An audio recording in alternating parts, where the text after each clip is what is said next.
Like, we don't necessarily have, like, full-out holo... have, I don't know, like, the personal little holo comms, but, like, iPhones, tablets, like, all those kinds of things, I think exceeded a lot of people's expectations of where that would go. Growing up, like, using home phones, I never thought about what a cell phone or, you know, an iPad or anything like that would be like. So, what do you guys think about how technology, I don't know, adapts? Do you have any ideas of specific technology you think will actually be a certain way in the future versus what, like, people dream up with flying cars and all that stuff? Technology expectation versus reality. It could be, like, stuff that actually has happened or stuff you think will. Either way. I'm just curious. I actually love this. I don't have any particular title to this because I don't know how. There's so many different unique examples of it, but I've already pulled up like 4 different images that are kind of just like my favorite things. Drawings from like the early 1900s or like the late 1800s of people's ideas of what the future would be like. And I think a lot of our expectations today are still very inaccurate of what the future will be, because it's impossible for someone to perceive what the technological advancements really are going to be. And yet there are some that are extremely accurate. There's some uncanny, like early 1900s predictions of what the future would be, and they are so extremely accurate. So, yeah, it's just kind of... My favorite that I just saw is this first one. It's called Rocket Mailman. Now just imagine. Of the most practical use of this technology, when just today we're starting to see the military jetpacks and stuff like that, and it's used to deliver mail. And I just think with this dog is bounding over the edges just to chase after this mailman, like literally can't compete with the classic scenario of the dog chasing the mailman. And this fucking mailman with a goddamn jetpack is coming at this lady at probably Mach 2. Trying to do a handoff with mail. It's going to rip her arm clean off.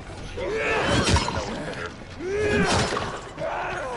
a metal post there that if he hit that, he would just turn into Swiss cheese, just like right through it. Like, this is the future. A completely unregulated idea of mailmen dive bombing across the city to deliver mail. That's just fantastic. What if only mailmen got jetpack? No one else was allowed to use it. It was just the mailman. Everyone would be a mailman. I mean, honestly, that'd be pretty cool. Can you imagine an Uber where it's someone with a jetpack and you just gotta, like, reach your arm out and they're gonna swoop by and you hope you hold on? So many lawsuits for, like, broken arms for stuff. They range it.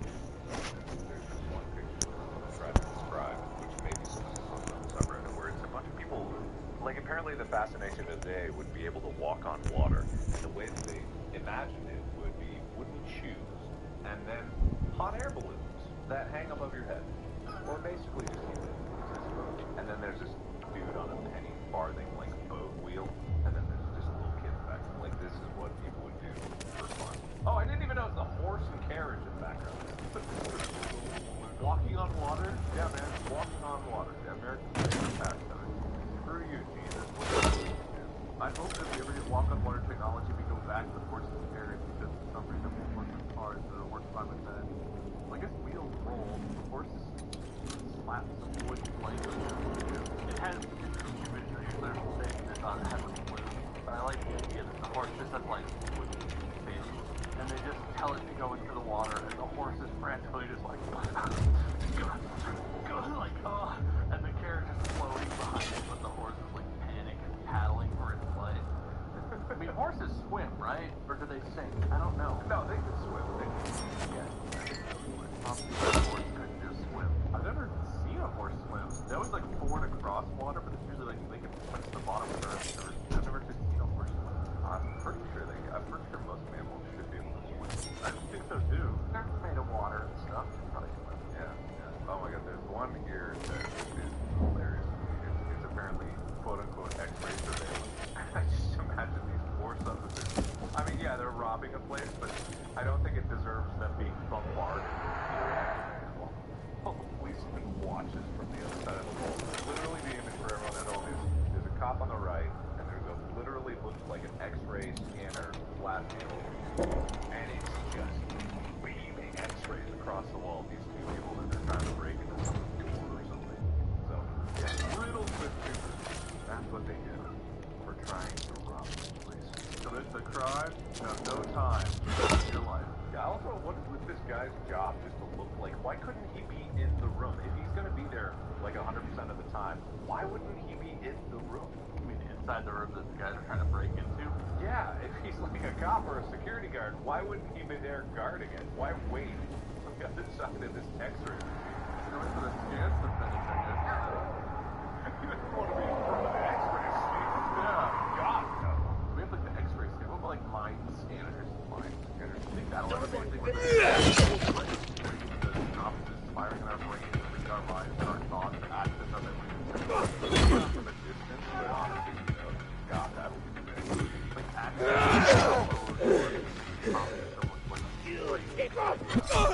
I mean, we talked about it. And we talked about it a little bit. Yeah. I mean, just the idea. A startling thing. It kind of comes with a lot of ramifications. Well, so it's rudimentary, but Mandy did point out to me after that episode came out, my wife, that actually is sort of the technology that we're kind of headed in the direction of. These are TV shows, but both on, I believe, House was what she brought up, and I think also possibly on like Grey's Anatomy, there is technology, and to some extent, it's true that basically they were creating images from scanning the electric signals of people's brains, and like, you know, it's terrible. It was barely any. Quiet! What are you doing here? Let these people go. Oh, don't think so, PK puppet boy. You're gonna strangle on your strings. Curtain's coming down on all of you. But we ain't got no strings. He cut us free. What the fuck are you talking about? The master freed our bodies and minds. We only now see that each time we strike down an enemy, we absorb their strength. You can join us, or you can meet your maker this very day. Why have you broken the truce? Power, my friend. In our unstrung state, we possess boundless strength. Infinite power. Waltz, our master, has gifted us this power. Jack Matt and the Puppet Keepers tangled and strangled against us. Powerless. They're just a bunch of pathetic juicers.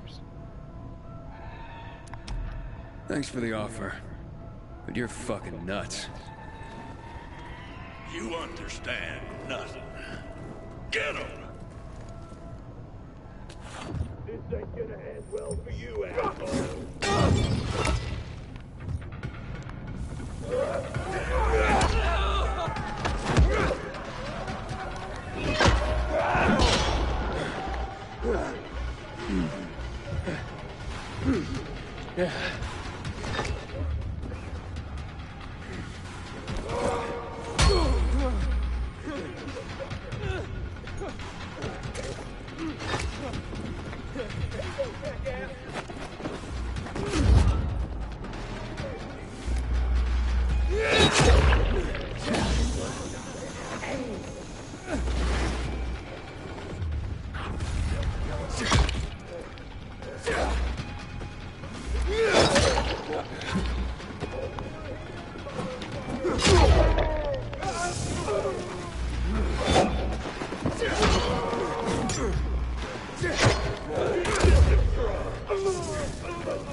Dang it.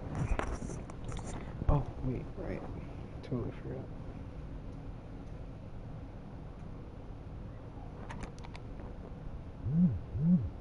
Thing.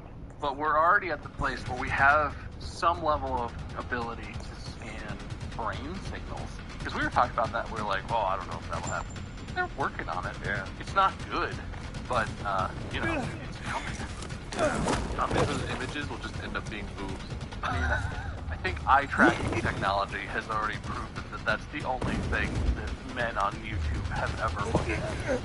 Yeah. There's so many of those. God, I mean, the future really is. I mean, they say this all the time. I don't know how true it is, but they say that the future technology adoption is driven by porn. Like the thing that Blu-ray versus HD DVD. It was because like porn companies put their stuff on Blu-ray instead of HD DVD. Like they picked, and that's just what it was. Really? That's the reason? I don't know how true that is, but I'm going to say it confidently enough that I'm gonna say it's true. But a lot of these innovations, like that's why the future, like all this technological wonderment is gonna be like, there's gonna be a machine that reads people's minds, and they're gonna put it in a sex robot so that it can know exactly what you want to do to it. And it's all gonna be for the betterment of improving sex robots. Better batteries, longer lasting sex robots.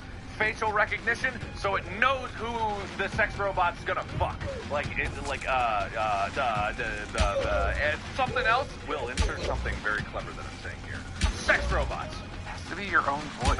Fix it in post. Change the voice to Mark's in post. You know what I mean? Yeah, I don't think you're necessarily wrong.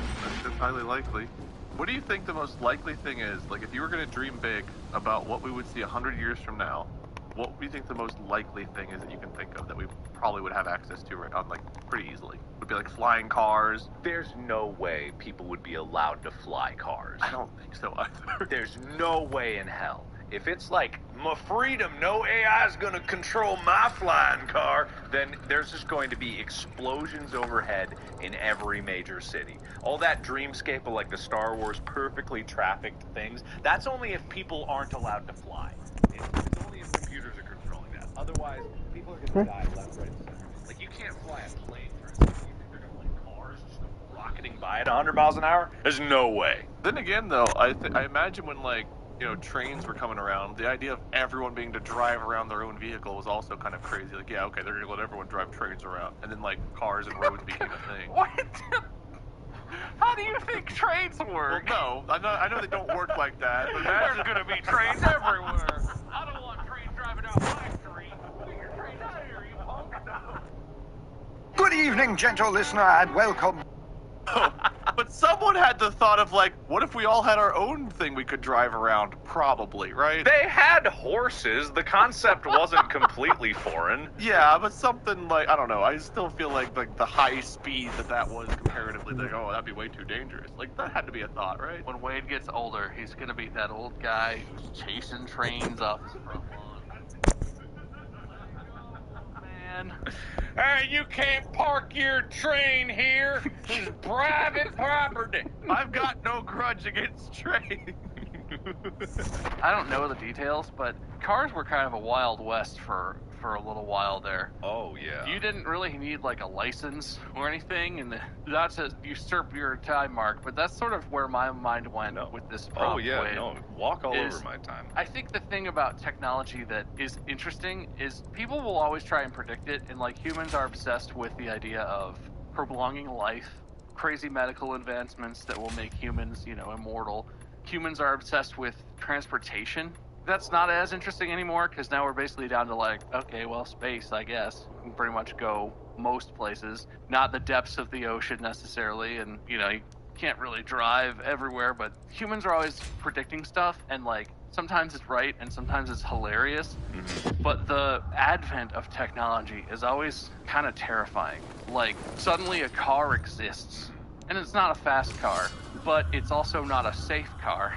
It might like explode at any moment. Yeah. And they just like start selling them. And all the rich guys are like, ooh, I'm going to drive my automobile. And all the civilians are like, fucking, what the hell, man? What is that? I mean, yeah. And like, as technology gets crazier, that's going to continue. We'll I never feel like that's forget kind of this. where we are with like, This way. I don't know, the There's internet. a side gate. Hello? It's Aiden. Your friends are safe and sound. Thank you, Aiden. We are all deeply in your debt. Social media. It's complicated because it's not the same type of technology, but I don't think we're in a good place right now with like the internet as a piece of technology. Yeah. It's not healthy for people. People don't know how to coexist with it. It's causing serious mental health issues, causing serious physical health issues as well. You know, like me, I don't know when to get off my computer. I'm a huge lump of a person who just stares at screens all day. We need to come to an equilibrium. You might need an internet license. I don't know. It's not safe. It's complicated. But, like, that's the thing about technology that's crazy as shit. I mean, just to go back to like the old cars when they first came out, they sold cars before anyone knew how to drive. So like you would get people that would buy one of the first cars and there's no one to teach them. They just figure it out and everyone else is just, you better get out of the way. There's like footage of people crashing their cars and there's no seat belts. There's no airbags. I mean, yeah, they can only go like 20, 30 miles an hour. But have you ever, like, crashed at 20, 30 miles an hour? It's still not fun. Well, and cars from that era of automobiles, it's not like today where you get in and it's like you have to figure out how to turn it on, you have to put it in gear, and there's a go pedal and stop pedal.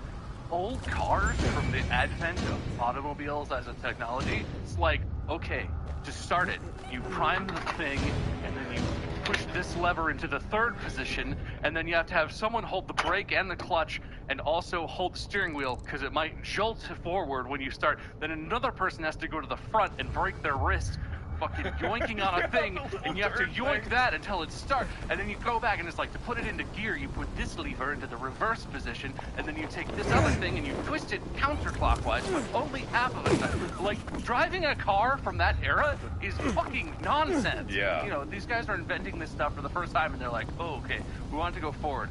Oh shit, how do we get it to stop? Oh, I don't know, put a knob on it. Like, I'm not judging them for making shitty, you know, controls on the first car. There are videos and stuff on this. It is terrifying. Yeah. How you have to drive some of these cars. The controls are nonsense. The throttle is on the steering wheel. You like pull a lever up and down, and then it's not designed for a human to do. Yeah. So let alone not knowing how to pilot a car, how to steer it, and like what's gonna happen, and how fast 20 miles an hour is compared to a horse or whatever you're accustomed to. Yeah. Then you have to figure out all the controls and shit. Like, it's crazy. And no power steering, no power brakes, none of that Oh stuff. yeah. The brakes was a big lever that had a boot on it.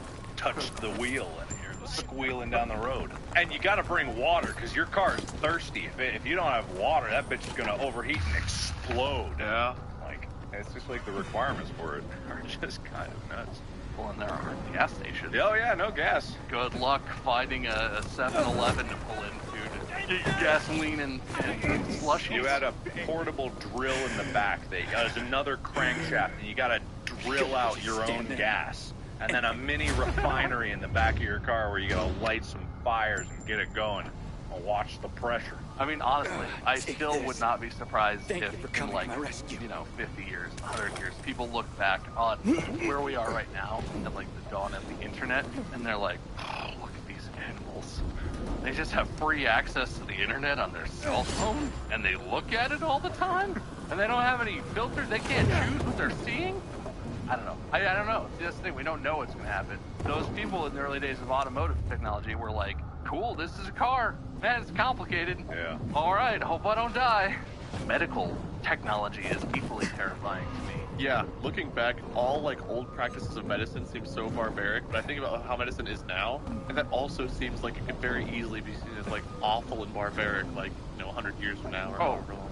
Yeah, I mean, if you look at it objectively, the idea of modern medicine is marvelous what you can achieve, but the idea of like, okay, we'll just cut a big hole in this guy, and then we'll just cut some of this stuff out, and yeah, that doesn't seem healthy, we'll just cut that out, just stop that bleeding real quick. Like, if you look at it objectively without considering the result, like, yeah, medicine in general is terrifying, but I mean, like, it's result-based, right? So all the crazy stuff you see in, like, medical museums, that used to be like bloodletting and all this technology that involves a lot of stabbing and no anesthesia, because it kind of at least worked a little bit. Like, in the end of that, sometimes the person was then healthy, and it's like, okay, well, that sounds horrific, but like, you healed me from my, whatever, dick rot. Yeah. Whatever ancient diseases. Ancient you know, dick rot. Old school dick rot. From the curse of the mummy, you cured my penis, thank you. But like inventing new medicine stuff, today there's a lot of standards about what's acceptable in ethical research, and there's review boards and things. Still sometimes sketchy stuff happens. In our lifetimes, some stuff, well, maybe not our lifetime, we're not that old. But like, you know, it's concerning, right? It's dangerous because you're screwing around with humans. You can kill people. You create something that's, you know, a super virus or who knows what. In old times, guys were just like, what if I stab you in the pancreas? Is this medicine? The pancreas. I think that's a redundant organ. Yeah. I've got this man here with a pain in his gut. I think I will stab him in the gut with this needle and draw some fluid. And he's like, why? But like, I don't know what's going on in there. They're operating with whatever they had, and like, I'm sure a lot of them had the best intentions. Some of them also were just like, I'm gonna cut this guy's leg off. Even normal checkups, though, don't you think those will be something that they look back on? Like right now, if you go and you have like, they put stuff in your ears and your mouth, or your fingers up your butt, or gynecologist exams, or even like, oh, you got to put in a catheter. Imagine like 200 years ago, they're gonna look back and be like, oh my god, the things that they poked and prodded and touched, like, that's gonna seem barbaric at some point if humanity lasts long enough. I mean, maybe it'll always be a thing where literally the only best way to check a prostate is a doctor's finger and some lube. Like, I guess forever. And it's alarming just how many things in the body that people say, you can live without it. Like, you don't need the spleen. Appendix is it's just a vestigial organ. And it's just like, it blew my mind when I was growing up, and I learned that doctors don't actually heal you. They put you in a state where you just fix yourself. Like, I grew up with video games where it was always health packs, and it was just like green goo. Like, they shoot green goo in you, and you just heal. It's like magic. But that don't happen. It's kind of just like they do everything they can to make sure your body just don't stop. It's like, so long as your body don't stop, there's a chance that you'll pull through because some weird magic inside of your bones is going to heal you. And that's medicine. Make it sound so glamorous. This is unrelated but related. So the body healing reminded me, there was a thing I think we talked about a long time ago, maybe on our Tuesday podcast that we did, where there were roads over in like Europe or something where they were testing something in like the blacktop, whatever they were using, that could like, the roads could repair themselves. Do you remember that? Did we talk about that? Oh yeah, wait, what was that? I don't remember. Just the body healing itself made me think of that, like technology coming to the point where like they don't have to repave roads, the roads just repair themselves. Yeah, I think I've seen something like self-repairing materials is something that a lot of people are looking into, and I think it would be fascinating if it was possible. There's some glasses that can do things like that, or some paints, I think also. I don't know if they can do it with roads though. Netherlands testing self-healing roads. That was from 4 years ago. Self-healing roads. This is probably like a gray goo scenario. I feel like this is leading down a bad road. Or maybe it's fine. Yeah. The technology seems to be based on the material being laid over coils where there's current run through them, and it's some sort of like magnetic thing where the material is just constantly held or moved into the right position using like electric currents and magnets. It's not like little robots or anything. We're all right. Okay, all right, for now anyway. Yeah, no, we're good. Wasn't there like also a thing, I don't know if this was science fiction or if this was something that was real, where there was like paint that had like electric current that could flow through it or something, where potentially you could like paint a computer. I feel like this is stuff we talked about before, where you could like just paint on the wall and you could, in theory, just make a computer that way. I mean, that doesn't seem that futuristic to me. It's horrifically inefficient, because the reason microchips and PCBs and stuff are all tiny is because you need approximately a fuck-jillion connections to make a computer that's worth doing anything in modern terms. But like, paint that conducts electricity doesn't sound crazy to me at all. There's all kinds of paint. There's paint that conducts chalkboard paint. Yeah. I mean, you can make circuits. I don't know about like painting a transistor to the wall. Yeah, I mean, you need resistive material. It's a whole thing, right? Yeah.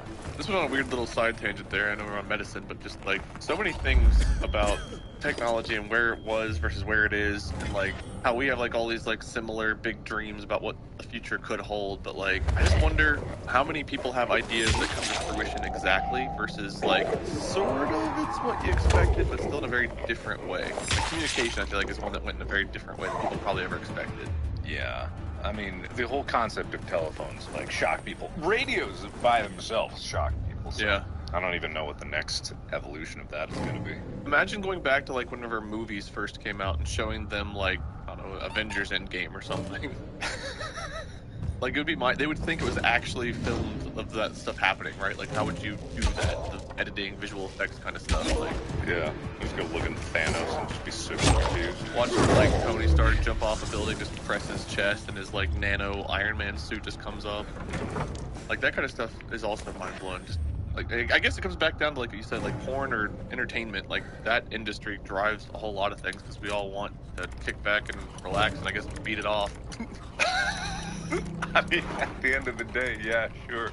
I mean, the era of like when and if people are like able to actually have the kinds of like options for customizing themselves in the future, like if medicine gets to a point where it allows people to genetically alter themselves. I'm not even talking about designer babies. I'm talking about like you want purple skin, you can get purple skin. Just grab the purple skin syringe, stab it in your leg, and in a few days you will have purple skin for the rest of your life. Like those kinds of things. Like that will be an era, if it happens. Maybe this is one of these crazy visions of the futures.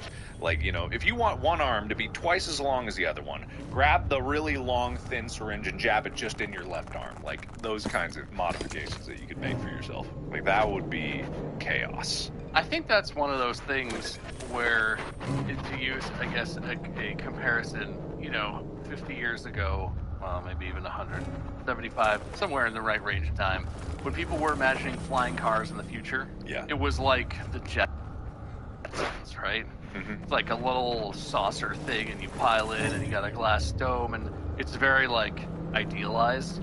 And there are, technically, flying cars today, but they're really awkward-looking things that are sort of more like planes that fold up and can go on a road. Yeah. I feel like that's sort of the reality of technology. I think body modification in the way that you're talking about, genetic modification or whatever that may be, however that works, is probably a thing that will happen.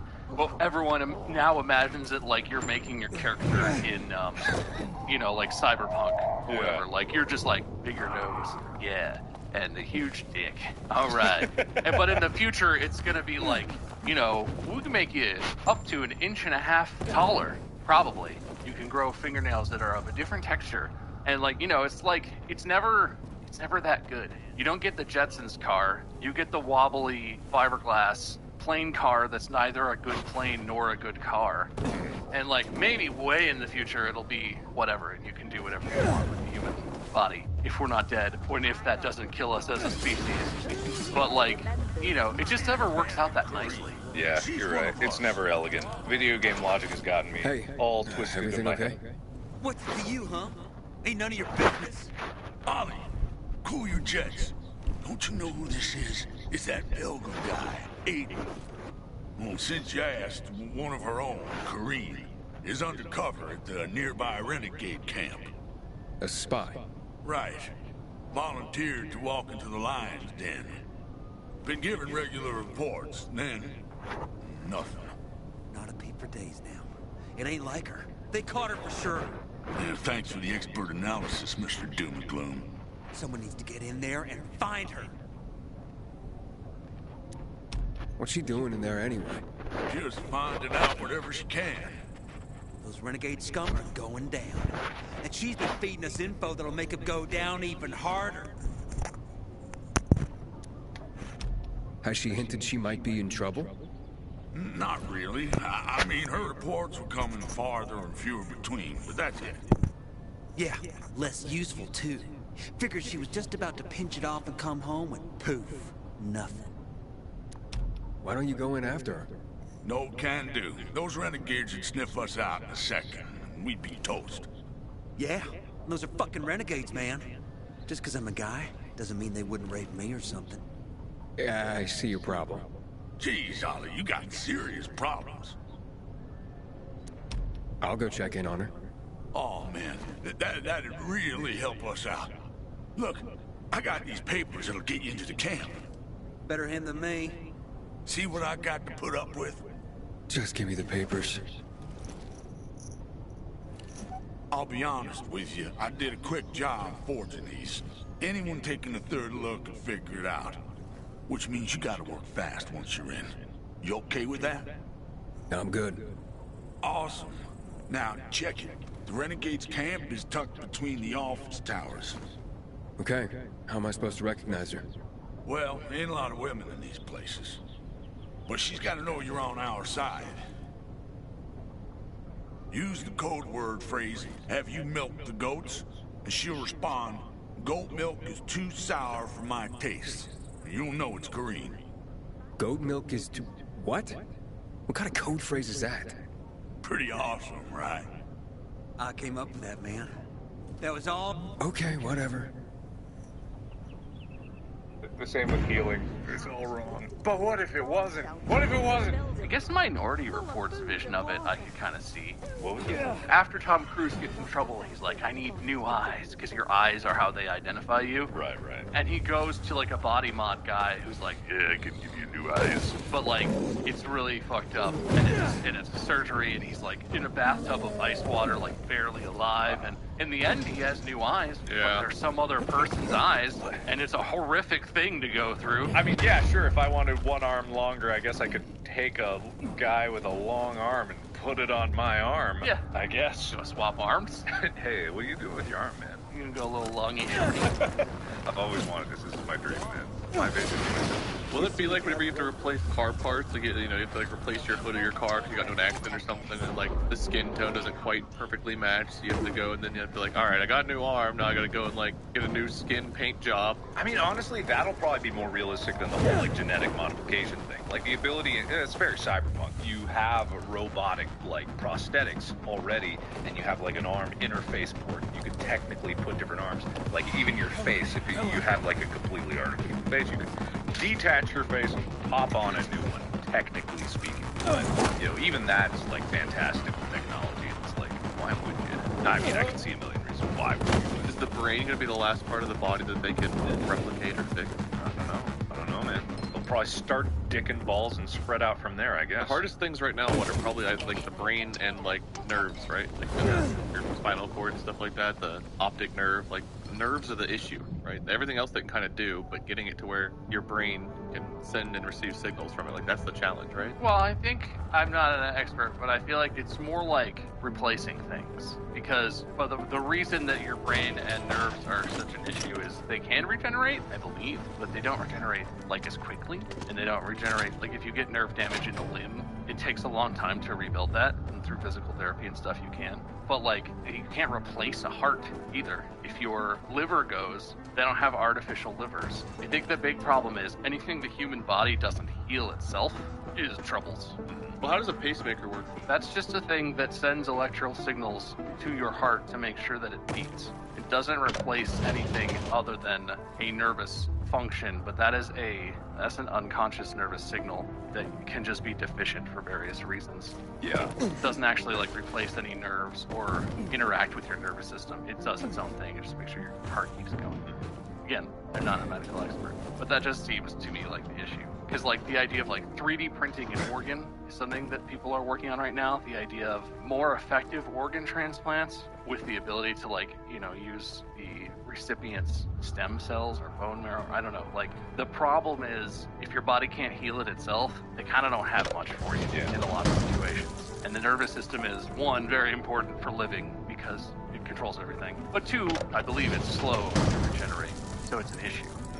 Like spinal injuries. I have seen news stories that I may or may not be true about people who were paralyzed from a certain, you know, the waist down or whatever, and started regaining movement in their legs, but they're not standing on their own. Yeah. They're not like walking on their own. It's a long, slow, agonizing thing. So, I don't know. If and when we gain the ability to do that, to just replace with synthetic or replace with, you know, manufactured biological material of some sort, that will be some kind of crazy ass breakthrough. Yeah, I remember reading something a long time ago. I don't know how real it was, but there were picture evidence that showed the progress. And this just kind of echoes the idea of like, who tested out the first like poison berry things? Like someone had to do it, right? Someone had to look at a berry bush and be like, I wonder if it'll kill me, and then tried it.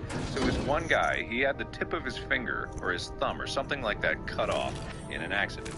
And it was to the point where, you know, if you get the tip of your finger cut off, it's not going to grow back, right? Yeah. Well, this guy, I don't know where he found the information. I don't know if he just guessed it, but somehow he got his hands on some pig bladder. And what he did was he opened up the wound on his thumb, like he shaved it down, or whatever the nub was, shaved it down so it was exposed, and then rubbed pig bladder on it for like a few months. And the craziest thing is, his finger grew back. What? There were pictures that showcased this. Let me see if I can find it.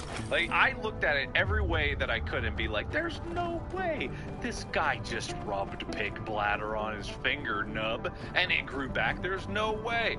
Big finger grow back. I'm looking it up. Man's finger grows back thanks to pig bladder powder report video. This is posted on the Huffington Post, and it was in South Florida. Jockey Paul Happern was feeding a horse when the animal managed to bite off one of his fingers. One of the guys that worked with me reached his hand in the horse's mouth and took the fingertip out, and I jumped in the car, grabbed the rest of my finger, wondering what we should do. It was too late to reattach, so Rodriguez used pig bladder tissue to create a mold of Halpern's missing finger and attached it to the stump. He then instructed Halpern to apply a powder made from the same pig bladder tissue for 2 months, and it worked. Suck on that! Did it grow back scar tissue? I don't recall the pictures looking any type of weird, but from what I remember is it looked like just his finger, like legitimate. There's another article about this, I don't know what year it came out, where a couple doctors disagree that it was actually like that. They're like, it probably healed, but this is junk science saying the pig bladder did it. So I guess it's not like a fully accepted, but it is fascinating. And if there is some truth to it, I mean, that's so strange. Yeah, I don't want anyone going around thinking like, oh yeah, pig bladder, it'll miraculously grow your shit back. Like, clearly there were some controlled scenarios in this, and maybe it's not 100%. Who knows, honestly? But it's just kind of one of those things where it's like, what? Biology's weird. Like, biology is just fucking weird at the end of the day. Like, life itself. My spouse and I were having marital problems, but I put some pig bladder on her, and now our love is regrown.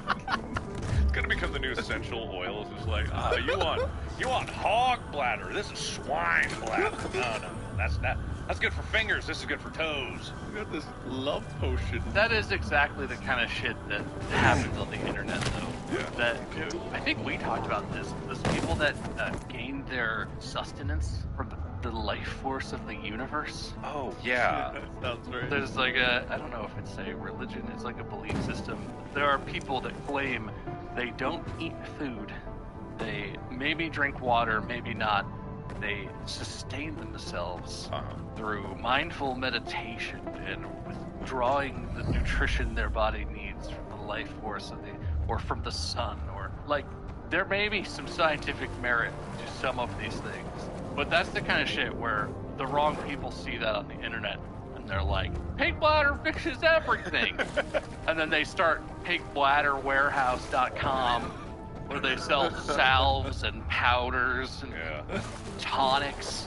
They're like, well, you got stomach cancer? Drink a bottle of this pig bladder tonic every day. Cancer will be poop, lickety split. Want to better college? Take this pig bladder tonic. Will you lose your foot in a race car accident? I got a pig bladder foot mold. Just tape this on there and wear it for 3 months. Your foot will grow right. Hey, you don't know the science of pig bladder. It could work. It could be amazing. You know, I got a trench coat. I'm gonna jump in the middle of alleyways in front of people and just open up my coat with pig bladder dangling off of it. They're gonna be shopping. They're gonna be buying everything in stock. That image is so gross. Just drippy, bloody bladders in your coat. Which one do you want? Oh my god, it's a thing. What's the thing? If you search for buy pig bladder powder, Oh no. it's a thing. For $221, you can. Oh wait, no, that's not what that is. Oh. Hang on. One of these is pig bladder. Wait. Oh no, these are to treat pig bladders. No, okay, there's pig's blood powder. Is that good? Probably. Okay, I'm glad this is not as much of a thing as I had thought. My search history is gonna be so terrible. Please, if I die, someone clear it. It's fine. Yeah, but that is exactly how these things start. It's not so much the people that are going like, oh, it might work. It's the people that go in like, I can make money off of this. And then they start creating all of this like propaganda material that's like, the merits of pig bladder. All they got to do is get one celebrity behind it, and then suddenly pig bladders will be everywhere. And everyone will be drinking pig bladders. And also, why specifically pick bladders? Like, that's what I don't get. I don't know. Couldn't tell you. Yeah, what were we talking about? Judge, bring us back. What were we talking about? Well, we got off on like the medical possibilities of present versus future and past versus present, of how barbaric medical science looked and probably looks now compared to where it will be. And then we kind of, went off on our little tangents about specific examples.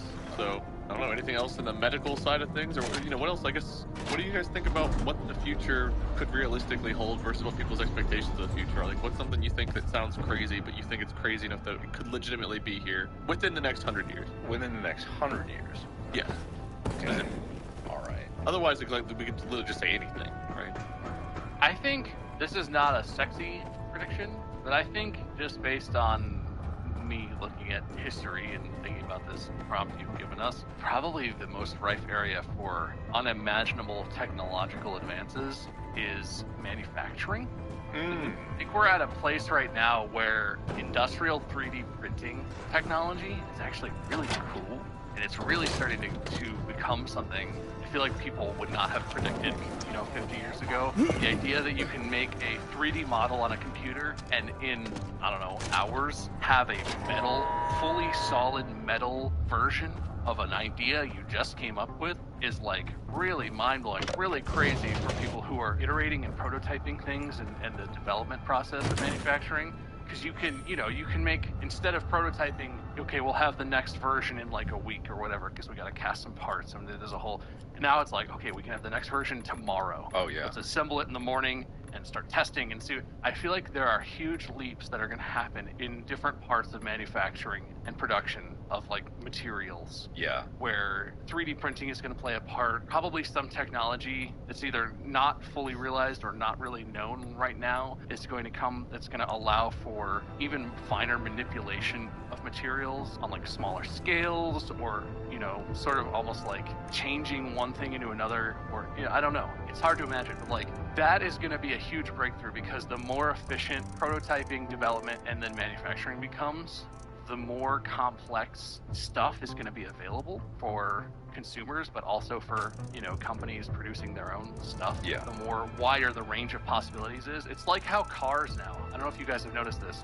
modern cars all kind of look cool. They have a lot of creases, they have a lot of cool lines and things. If you look at cars in the 90s, they're kind of bubbly. And that comes from the fact that metalworking processes and what is possible on a cheap budget is slowly becoming more and more complex. It used to be a huge deal if you had a hood with like lots of creases down the sides and a big angle to it. Now it's like, okay, whatever shape you want. Hyundai can make whatever cool looking shape they want. It doesn't cost them that much more to make really fancy looking sports cars, just the same as the expensive car companies always have done. And so in that same way, I think a lot of technology, more availability of stuff like that, advanced material technology, is going to really change what's available and what is developed by companies who are making, consumer products or whatever. Yeah, definitely. I mean, the whole concept of iterations in terms of just like making products, like a lot of people might wonder why products suck the first time or why recalls happen. It's because they only really got one shot to make it because of yearly cycles. Like it takes a year to plan out just what that's going to be. Like even a phone, people could be like, oh, we don't need a new phone every year. But imagine what's going to happen when they can iterate on a design within a week. Like they could just be like, hey, pump out 1,000 of those. Let's see how they go. Or like with a car, or you at home being like, I want to download a car. I'm gonna order each individual part and I'll just assemble it myself. Like in the future, if manufacturing is in a way that that's possible, like you could build your own car, or you could literally download and print a car. It's like the douchiest tech thing I've ever heard myself say, but I would be really interested in the idea of like boutique small batch cell phones. I really like smartphone design and like technology, and the idea of a company whose whole thing is like, all right, this month we're focusing on a phone that's good at like photography, and next month we're trying a phone that's like some crazy form factor that folds or something, and they just like, they're able to iterate and develop stuff so fast that they can put out, maybe it's not monthly, but a couple times a year, little interesting cell phones for like people like me who want a phone that never works. Yeah. I mean, God. that at one point was crazy, the whole phone thing. I remember my grandparents had a rotary phone in their basement that we used for forever, and like I never even thought about them replacing it because it always worked just fine. And I remember whenever wireless phones were like the big thing, and like I remember my mom upgrading our wired phone to like wireless phones. It was like, oh, such a huge deal. And now it's like every year it's like, do we upgrade our phones? Do we wait? Yeah, we probably wait. Yeah, let's do it. This year we do it. Getting that expedited even more at this point would not surprise me. People have to replace stuff so frequently now because of just how fast technology is already going and how cheaply. I think things are made a lot more cheaply than they used to be too. Like they're not built to last; they're built to be replaced. Oh yeah, definitely. What about you, Mark? What technology thing do you see for the next 100 years being somewhat realistic? Oh, let's see. I mean, what if? Okay, this is like getting to a crazy part. But within 100 years, is it too unrealistic to say that we might make an artificial person? You know what I mean? Like, because we're working on, in terms of like AI, like a lot of people say AI, but what AI is in terms of like the technology that people say AI is not really AI. But at some point in the future, and they predict like in the next 50 years, computing and like that avenue to technology will get to a point where it will be indistinguishable from talking to a person. It'll pass the Turing test, and like talking to a computer, what's even the difference? It can learn and program itself.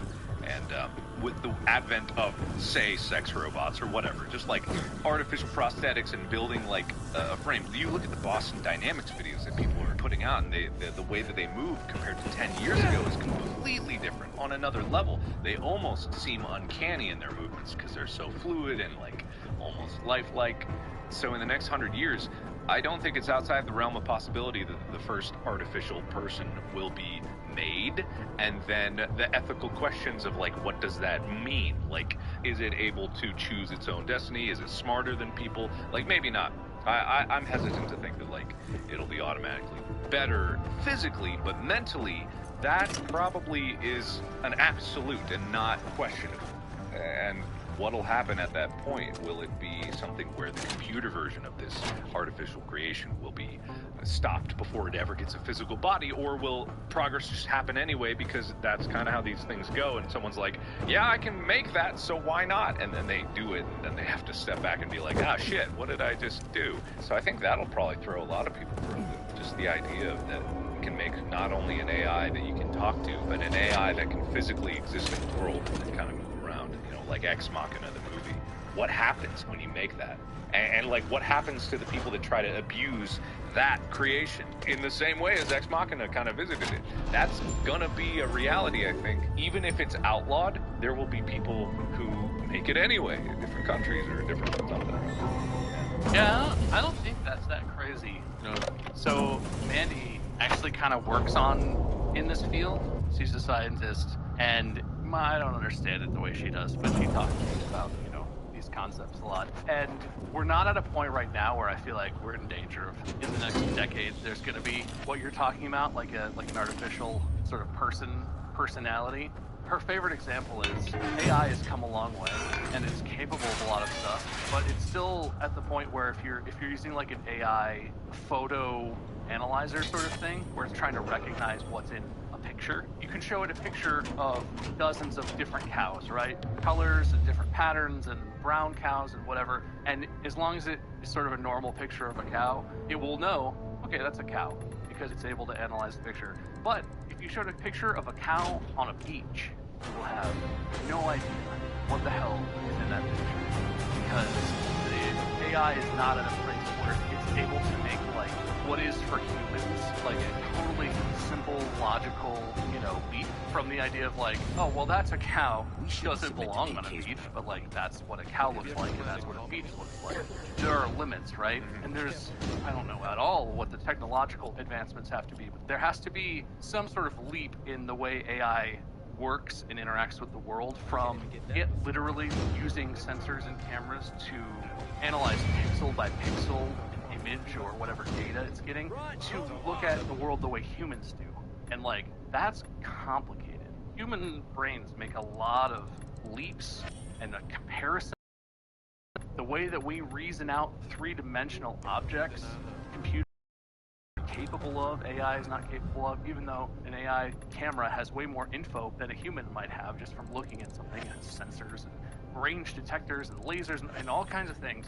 But like, if it's just looking at the image the same way a human is, there's something that's missing. But like, in the next 100 years, that leap could totally be bridged. Yeah, absolutely. There's a chart that shows like the error rate in terms of computers being able to guess things that humans are able to guess. And like just in the past 5 years alone, they've crossed the threshold in certain tasks of being able to beat humans at things that they have been trained to do in terms of like visual identification. It's obviously very like nuanced and focused, but at the same time, that was in 5 years. It crossed that threshold, and it's only going to get better from there. And so like the generalization of all this processing power is kind of like fascinating, and I feel like that's one of those things that's going to happen sooner than you think. Because did you see that picture? It floats around Reddit a lot these days, but it's just like it showcases the Wright brothers flying their first plane, and then it shows a man on the moon, and it said these two images are 66 years apart.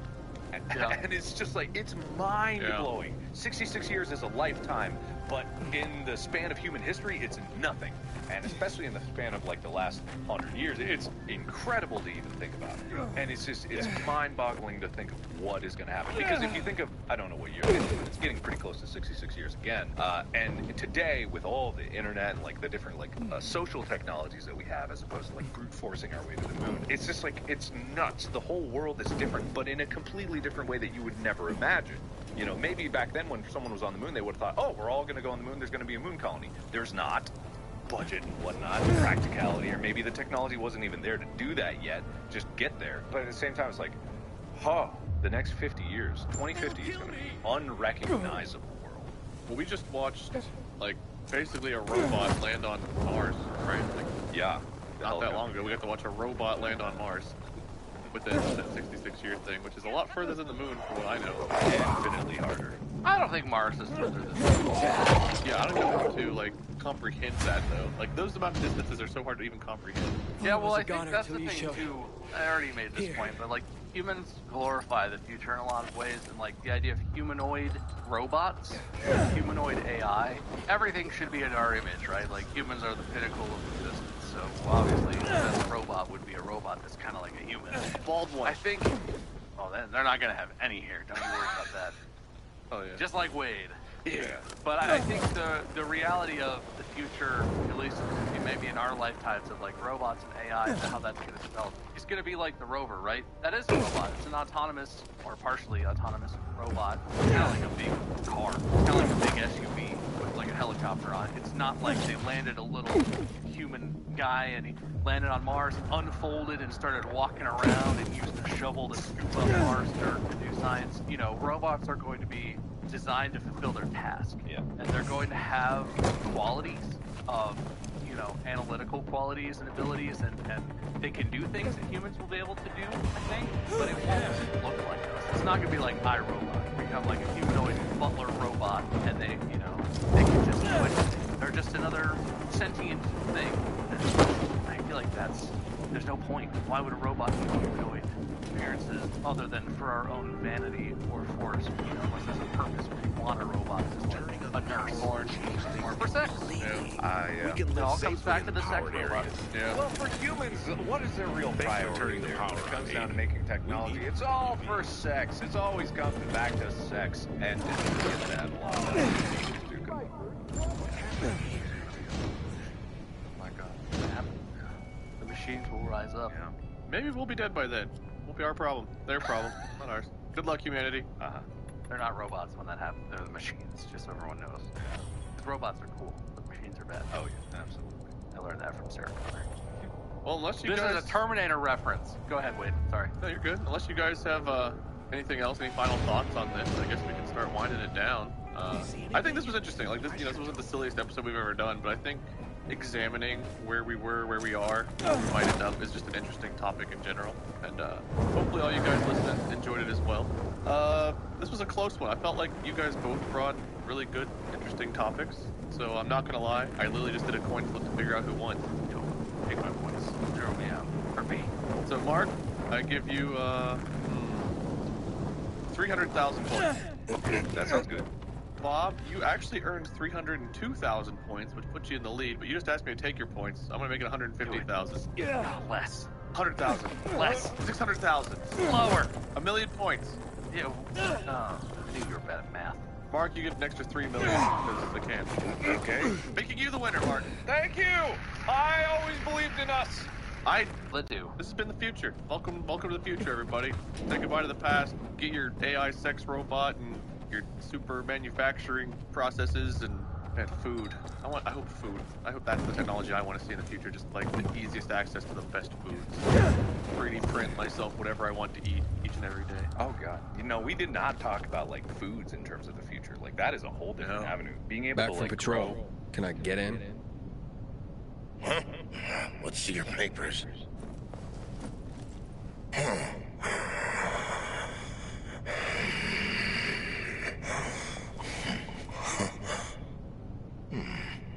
You look familiar.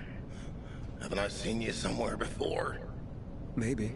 But I get that all the time. Yeah, you got that familiar kind of face. Welcome home.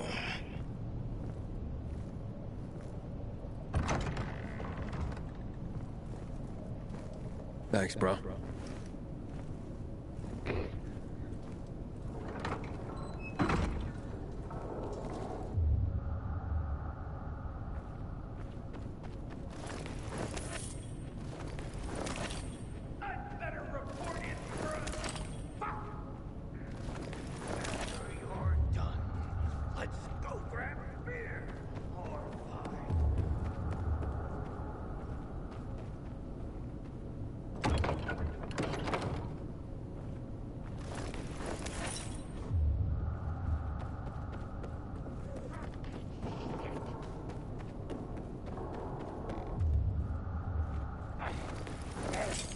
Can you settle a bet for us?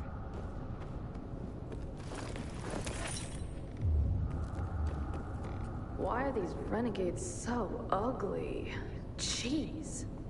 This ain't an outpost. More of a dog show, tell you that much. Have you milked the goats? Don't know about goats, handsome, but if you're looking... Yeah, never mind. Aiden, it's Dan. This isn't a good time. Sorry, but I gotta warn you. The guards took a third look and figured out the papers were forged. Fuck. Exactly. So the clock's ticking. You gotta find Karine and get the hell out of there. They'll be tearing the place apart any minute now. Yeah, roger that.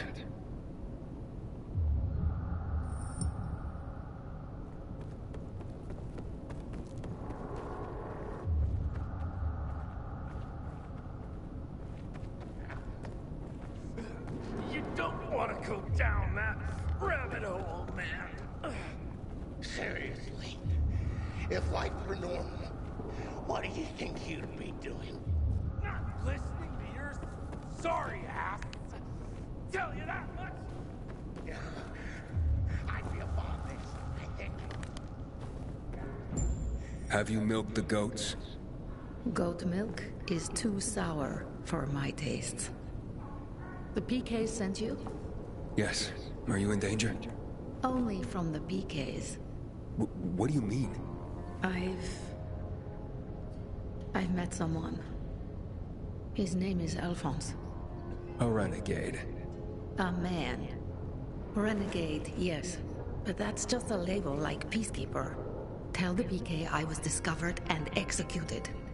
Otherwise, they'll come after me. They won't stop.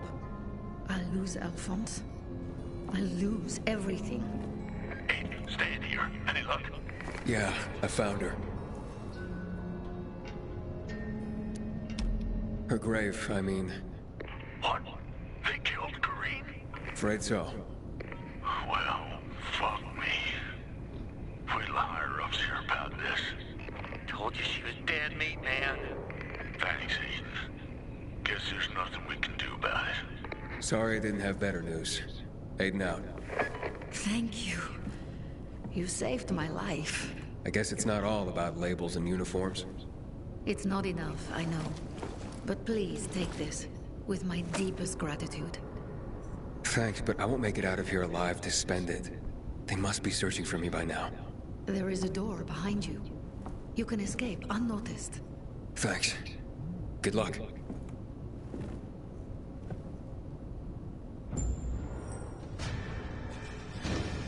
Good evening, gentle listener, and welcome to Distractible, a Wood Elf production, with your hosts, Mark, Bob, and Wade.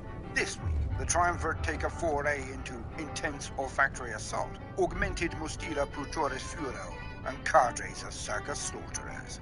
Please steel your mind and enjoy the show.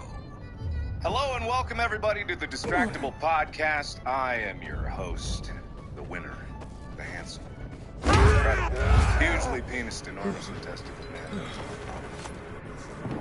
Both of those are good. One of those is better than the other. I'm Minion77. Oh, that's Twitch. I'm Lord Min. Oh, no, it's YouTube. I'm the. That's Instagram. Shush. Wade's my name. I am the official winner of the first episode of the Distractible podcast. This is my moment. We did not apparently explain this in the first episode, but the winner becomes the host of the next episode of the podcast. I am the judge, which means that these guys are going to bring stories and topics to the conversation table, and we're going to discuss them in whatever way I see fit or we see fit. I will award points to these gentlemen here at the end of the episode. The winner will be the host of the next episode of the podcast. I have a topic today. Oh, good. I was very curious about that part. Today, we are going to discuss body odor. I will take suggestions of enhancement thereof or elimination of body odor. Whatever your solution is to body odor as a concept or an idea, I will accept it all. Alright, you go first then. Tell your title. Mr. Ready. Okay, alright. You guys, buckle down. Welcome to Wade's segment. No body odor for you. The title. I came up with that earlier, and I really liked it, so I stuck with it. Alright. You want to eliminate body odor? Listen, I've got some ideas. You don't get to go. I get to tell. Oh, Bob said go. I was going. He's not the host! Oh, he's not? I'm the winner! Bob, I think you'd make a great host, by the way. My title for my idea is called Rub. I feel like we have the same idea, and I really want to go first now. We definitely 100% do not have the same idea. If you have the same idea I have, I will eat my own foot. All right, now that that's on the table, I really do want to see if Wade's idea is the same. So, Wade, I'm going to give you 5 minutes. Oh, thank you. And I imagine you're going to lose in the meeting. I hope so. All you can. I wouldn't be me if I got to keep nice things. All right, go for it. All right, my title was, what, reinsert the title I said. -5 points. No stink for you. Close enough. That was not it. Close enough, Oh, close enough. Give stinky, it to him. stinky do, where are you? That's better, but further away, so. Still 0 points. Still 0. All right. So look, you want to, we're getting rid of body odor, not gaining it. You want to get rid of body odor, look, here's what you do. It was either way, man. You can think if you want. I don't know who the hell wants to gain body odor. Like perfume. There's a huge industry of just getting odors. No, I don't think that's true. You want to get rid of body odor. So, do you know how, like, when you have a dog, I don't know if big dogs, I've always had small dogs mostly, so I don't know if big dogs do this, but, like, they'll go outside, they'll be sniffing around in the yard, and they'll find a spot in the yard that's, like, really stinky, right? They'll just, like, sit there and they'll roll in it, then they come back and they smell awesome, and they toss them in the bath. Sure, okay.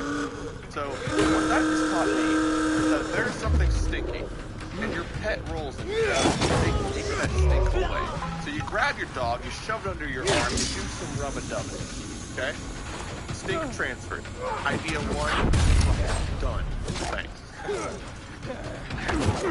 It's terrifyingly close to my idea, and I can't. I knew it! Rub-a-dub-dub, eat your foot! Mine's different and superior, and I think it's different enough that I will avoid eating my own foot. Mark will be the judge of that. I will be the judge. Now the stake is not only who will host, but who will eat what foot. I'm gonna have some foot flambe tonight. All right, Wade, I'm gonna give you your 5 points back for the simpleness alone. Well, you said idea number one. You got a whole list? You got a whole plethora of ideas over there? Dude, I have been preparing all day and all night for the last 10 minutes. I've got ideas that you don't even have dreamt of. You hold on to it because Bob needs to go. Alright, I'll tell you later, though. My idea, specifically 7 rubs. We'll get to that later. Rub.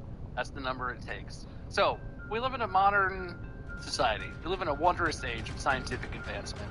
We live in a world where corn is genetically modified to pull knives on and kill any insect that tries to eat it.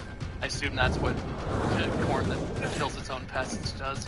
We live in a world where you can choose the color of your baby's eyes, hoping this podcast isn't published until after that technology is invented.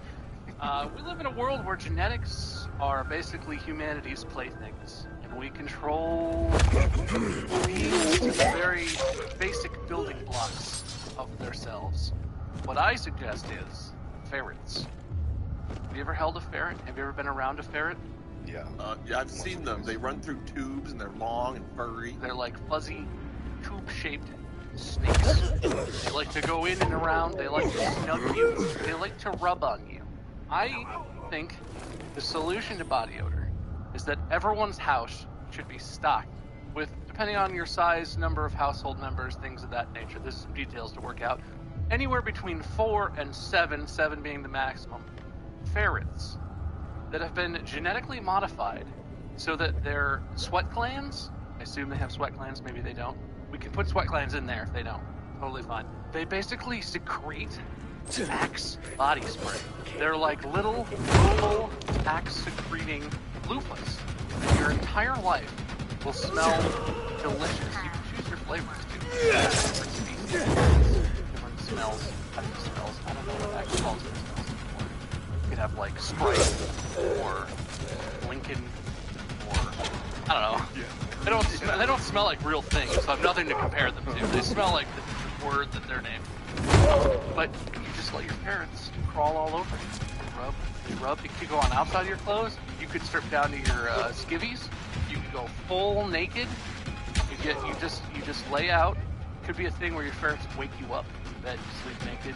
You wake up to a harem of ferrets rubbing you down sensuously with your delicious red flavored Axe body spray, and you will smell good every day, shower or no shower. Ferret's fur is also quite soft, quite plush. It will have like a cleansing property to it as well. It will remove dirt. It will, if you mow the lawn, you get some grass stains on your legs or whatever, it'll take that right off of there. You gotta wash the ferrets quasi-regularly. Just chuck them in like the laundry machine. Not hot water. You don't want to hurt them. Do a load of ferrets once a week. The ferrets clean, and then they keep you smelling like an actual person from an Axe body spray commercial. I have an enhancement for your idea, which I don't know if I'm allowed to. May I proceed, Mr. Judge? Yeah, I want to know if I'm eating my foot or not here. Hang on. Yeah, before we need to judge the foot eating. Bob, that is suspiciously close to Wade's idea. It is fascinatingly close, because you said 4 to 7 ferrets, and I looked up the weight of an average ferret. It's about 3 ferrets. And 4 to 7 ferrets would put it in the range of a small dog. Almost a huge dog. The only difference is genetic modification, and you're hinging on the fact that you're hoping that this podcast comes out at a time when genetic modification is going to be happening for animals. And I can almost guarantee you that by Monday, when this episode actually comes out, we will not have the technology to turn ferrets into Axe body spray machines. Well, just because no one's working on it doesn't mean it's not possible. Who would be working on that? I assume Axe. Has no one ever questioned why Axe has spent millions of dollars on genetic research? Check the records, it's out there. Hear this right now. I know there's like horse testosterone in Axe body spray. Like, I know that's a thing. Unless it's not a thing in Axe, please do not sue. Wait, no, am I crazy about that? When I was in high school, wasn't that a thing at all? Oh, I've never looked at the ingredients. No, it's not going to be listed on the ingredients as horse testosterone. They don't tell you all the ingredients? I don't know. Okay. Hang on, hold on. Wait, Axe horse testosterone. I can't find a single thing. This was true. Don't sue us! You knew it was true, and now it's not true, but it used to be true. Mark said it! We here at Distractible are not held to the opinions of one Mark Kid Flyer. I swear, Jesus, am I Just keep Googling until you find something that suggests that you're correct. God, I can't While find you're it. looking, I'm going to talk about the ferrets do discreet Axe body spray. Okay. So you know how, like, some people have really dry yards and they'll go and, like, install, like, a sprinkler system? We do that on the miniature scale. We get, like, little tiny sprinklers, we stab it all over the ferrets, and we install, like, a little piping system that links to, like, our can of Axe body spray that we then strap to their backs. And as they're running around, you flip the switch and all over. Here comes the Axe body spray. Bob, solved your problem. We solved it before Monday. That means you have to refill a reservoir of Axe body spray. It means you have to buy Axe body spray that's not aerosolized, which I'm not sure exists. Because who wants a temporary solution, alright? You know, you want my help or not? You want to fail? I don't really ask for your help. You really want to lose to Wade? I'm pretty sure I'm winning thus far. Your ferret system, right? You start to get clean and do this. Ferrets naturally run through pipes. So, what you do is you build a custom shower with really big holes in the shower head, maybe ferret-sized holes. It spits the ferrets out. They run all over and treat their axe, take away your odor by rubbing on your armpits and whatnot. Then they go into the drain. They go through a cleaning system where they're sprayed, they're cleaned, whatever, and they're spat back out the next time you need your ferret shower. If the ferrets don't make it, they don't run back into the hole. You remove the corpses of the failed ferrets. Occasionally have to restock your ferret tub, but you've got a permanent cleaning solution for you and I'm gonna cut you off. I'm gonna cut you off, Wade. You are going down a path, and I don't want to see the end of this road. So death. Yep. Okay. So I'm gonna rein this in. This episode has already gotten way out of hand.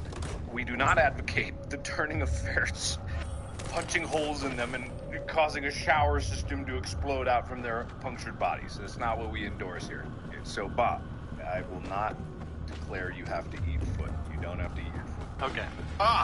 However, for plagiarism alone, I'm only going to give you 5 points, and I'm going to give you another 5 points. Because you got the idea out there first. Yeah, well, you made him go first, but that's fine. Yeah, I'm the judge. Now, what we're not touching on is why body odor. You know what I mean? We're also focused on the problem of body odor, but we don't even know that why is a problem in the first place. Like with humans, they have pheromones, right? It's all by What's a pheromone? I'm asking on behalf of our audience members who maybe know them. Okay, well, Of course I know. All right, then tell me. It's like a chemical you release to the environment by like animals or something that makes things want to stuff around it, you know?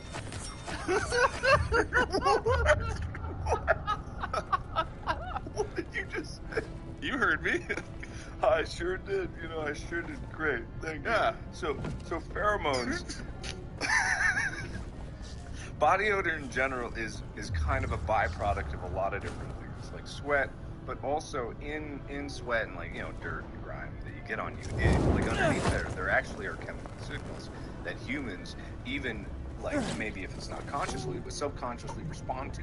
Ants have pheromones, bees have pheromones. Like most creatures communicate through these chemical signals. Like there's a world where it's not like mind control is possible, but like behavior can be influenced by these chemical signals to the brain, because like the sense of smell is like directly connected to the brain. So I'm gonna open up the again about topic branching out from body odor from this idea of like, is it good, is it bad, should we eliminate it, why should we eliminate it? These are the questions that must be asked. Well, yeah, of course we should eliminate it. 6 is an awkward number, right? We have 6 senses, we have 5 fingers on each hand, and 6 has to go. Just for sheer convenience. And why not smell? Wait. What are the 6 senses, Wade? Yeah, what are the 6 senses? Oh, let me tell you. Sight, Sure. touch, Yeah. smell, Yep. hearing, Mm-hmm. super smell, Oh, okay. taste. Yeah. That's How many am I at? I think that was 6, buddy. Incognito, that's not the word. Insomnia, no. That thing where you think and someone else can think what you're thinking. Telepathy? Telepathy, yeah. And listen, 2 of them gotta go, and I think it's super smell and smell. Bob, you. Well, no, I like where you're going with this, Mark. Something humans have not mastered. We've mastered so much in this world. Something humans really haven't mastered is the use of pheromones and stank for nonverbal communication and for, like the power of suggestion. I like the idea. This may be a movie that already exists because I'm stealing it in mind. Ocean's 11 style heist. But the crux of it is the stank. You know what? That does happen in one of those movies. I could see an image of Matt Damon. They wipe him down with pheromones, and he likes women just by existing near her. That's some real shit. Like, imagine you need a loan from the bank. You're trying to start your dog treat weed bakery because you really want dogs to chill out because they're not chill enough. Yeah. And you need a loan from your local bank. They sell a pheromone strip for that. You go into your local pharaoh dealer, tell them what you need. They give you something, a little strip, a little soaked in like oils and whatnot. Smells nice. Buried in there is pheromones that you will emit that will make that loan officer just weak. And they'll just give you whatever you want. They'll be eating out of the palm of your hand. Why isn't that a thing? I want that. I want hacks. Yeah, why not? Also, I just want to say for the record, I might be really stupid, but I found some research that backs up my claim that there are in fact 7 senses. Do you want to hear what the actual other said 6, but okay. Yeah. Well, then I counted to 7 when I got super smart there too. I counted to 7. So the 7 senses, according to pathways.org, are sight, hearing, smell, get rid of that one, taste, touch, vestibular, which is movement, the movement and balance sense, which gives us information about where our head and body are in space. Helps us stay upright when we sit, stand, and walk. Number 7, I know this word, proprioception. Proprioception, body position. The body awareness sense, which tells us where our body parts are relative to each other. Also gives us information about how much force to use, allowing us to do something like crack an egg while not crushing the egg in our hands. Yeah. I'm not a sensologist or whatever the term may be, but I'm like 98% certain that those last 2 are combinations of sight. No. That's the thing. If someone has an amputation, the phantom sensation of their arm, they still feel like they're moving it even if there is no arm there. So I think proprioception is actually like a proven one because you can close your eyes, you know where your arms are in relativity to your head, you can feel the kind of. So I think that's. I guess the distinction that I would draw is the idea of the senses, as they are described, how you interact with the outside world. Vestibular and the proprioception, or whatever the hell you said. Yeah. Those are both describing how you interact with your body. Because obviously, I think most people would say, close your eyes and lift up one of your arms. If they have arms and they're capable of moving them, I think people would say, oh, you know what, I did not. I can tell what my arm was and I know what it feels like. But that's not the same as seeing something. You don't hear your body. You do smell your body, but that doesn't affect how you move it. I feel like those are different. So, like, yeah, that exists. I don't think those belong in the same category. That's my argument. So the 5 senses are more important for what's going on around you. So, like, everyone else around you matters more than you yourself matters. So you don't matter in the senses. So we have scientifically proven that you don't matter. I agree with that conclusion. Wow. I definitely think that people think they matter a lot more than they do. Alright, go ahead. Name it. There's a lot of self-importance floating around. A lot of big, shiny heads, if you know what I mean. Alright, say it. Just say it. I want to bring up a topic that I just remembered. There is actually a chemical that is known officially as the smelliest smell in the entire world. The chemical is called thioacetone, and it's described as having an intensely foul odor. The smell is potent and can be detected even when highly diluted. In 1889, an attempt to distill the chemical in a German city of Freiburg was followed by cases of vomiting, nausea, and unconsciousness in an area with a radius of 0.75 kilometers. Oh no. And oh my god, wait, British chemists at the White Hale Soap Works in Leeds noted that in an 1890 report, dilution seemed to make the smell worse and described the smell as fearful. I like to imagine that was just some German dudes like in their basement, just like, yes, we will find the smelliest smell, and we will make the worst cologne. We will sell it to America. But like, it turns into like The Happening. They find it, and like everyone on their block, it just dies in their houses. People are passed out, just dead. And like people on the edges smell it, and they're like, oh god, they start coming outside, and everyone's like drawn to this. But the more people that try and go and figure out what the hell is happening, people like they get further in, they die, they start wearing hazmat suits, they get a little further in, but then like one guy gets like fully suited up in like a sealed spacesuit, airtight thing, way in, looks around, can't figure out what the hell is happening, brings some of the chemical out with him. And it's just like the spread of this chemical is just like a wave. I don't know if it would really kill, but I like to imagine because that's way more. This shit is so bad. In 1967, researchers did an experiment, and they said that recently found ourselves in a problem beyond our worst expectations.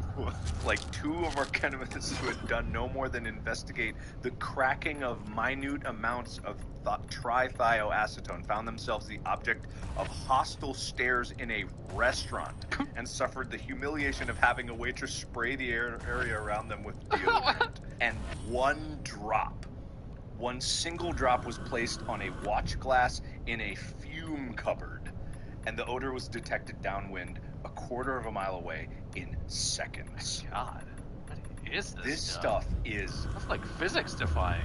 It's freaking devastating. Dude, okay. New idea for a weapon for non-lethal warfare. Okay. Packs. What are they? What's a pack of ferrets called? Oh, it's a pack of ferrets is known as a business of ferrets, apparently. Businesses of ferrets assigned to containment trucks, trying to do some low-key warfare in a foreign nation. You just drive a unassuming box truck into an area, just park it up on the street, wherever, inconspicuous, just crack back there, and let your genetically modified thioacetone spewing ferrets infest the area. It would drive humanity from the area completely. You could empty city blocks in probably a day if these ferrets just eat it. They're in the pipes.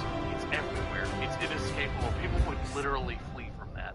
You're saying to drive in with like a bunch of ferrets, but like I feel like you can cover a wider area if you fly overhead. And maybe, like, instead of dropping ferrets, we just take, like, whatever this chemical was, like, a drop of it was enough to clear, like, what, a quarter mile? So you get, like, a nice little sippy cup-sized thing, and you drop it, and you call it, like, I don't know, some kind of, stink bomb or something. You drop it, and splash, and all of a sudden, whole city cleared. And you can fly over multiple cities and just clear the out thing about that is that's overt, where that's not any different than dropping actual ordnance. That's an act of...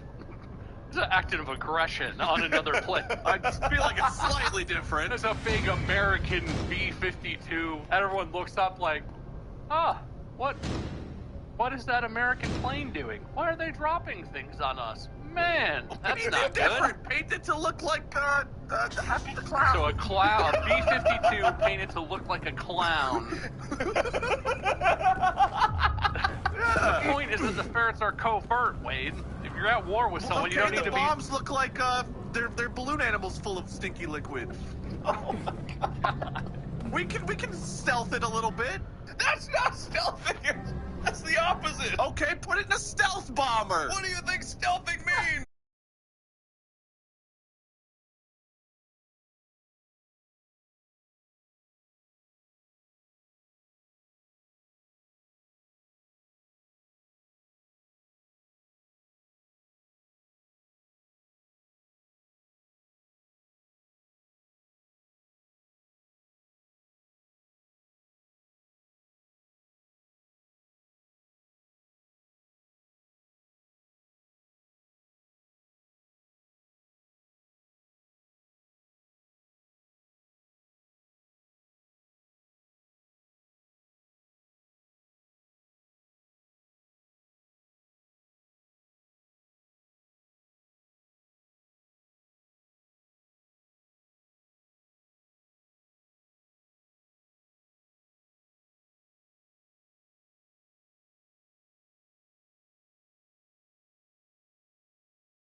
look like they're balloon animals full of stinky liquid.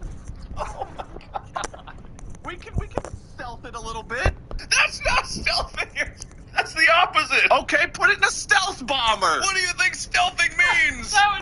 That would just, it's like a high altitude stealth bombing mission, and it just drops it. It gets into the jet stream, and the entire world is just encased in thioacetone, and everyone is like, this is the greatest war crime that has ever been committed. It smells so bad, guys. You know, I got another idea.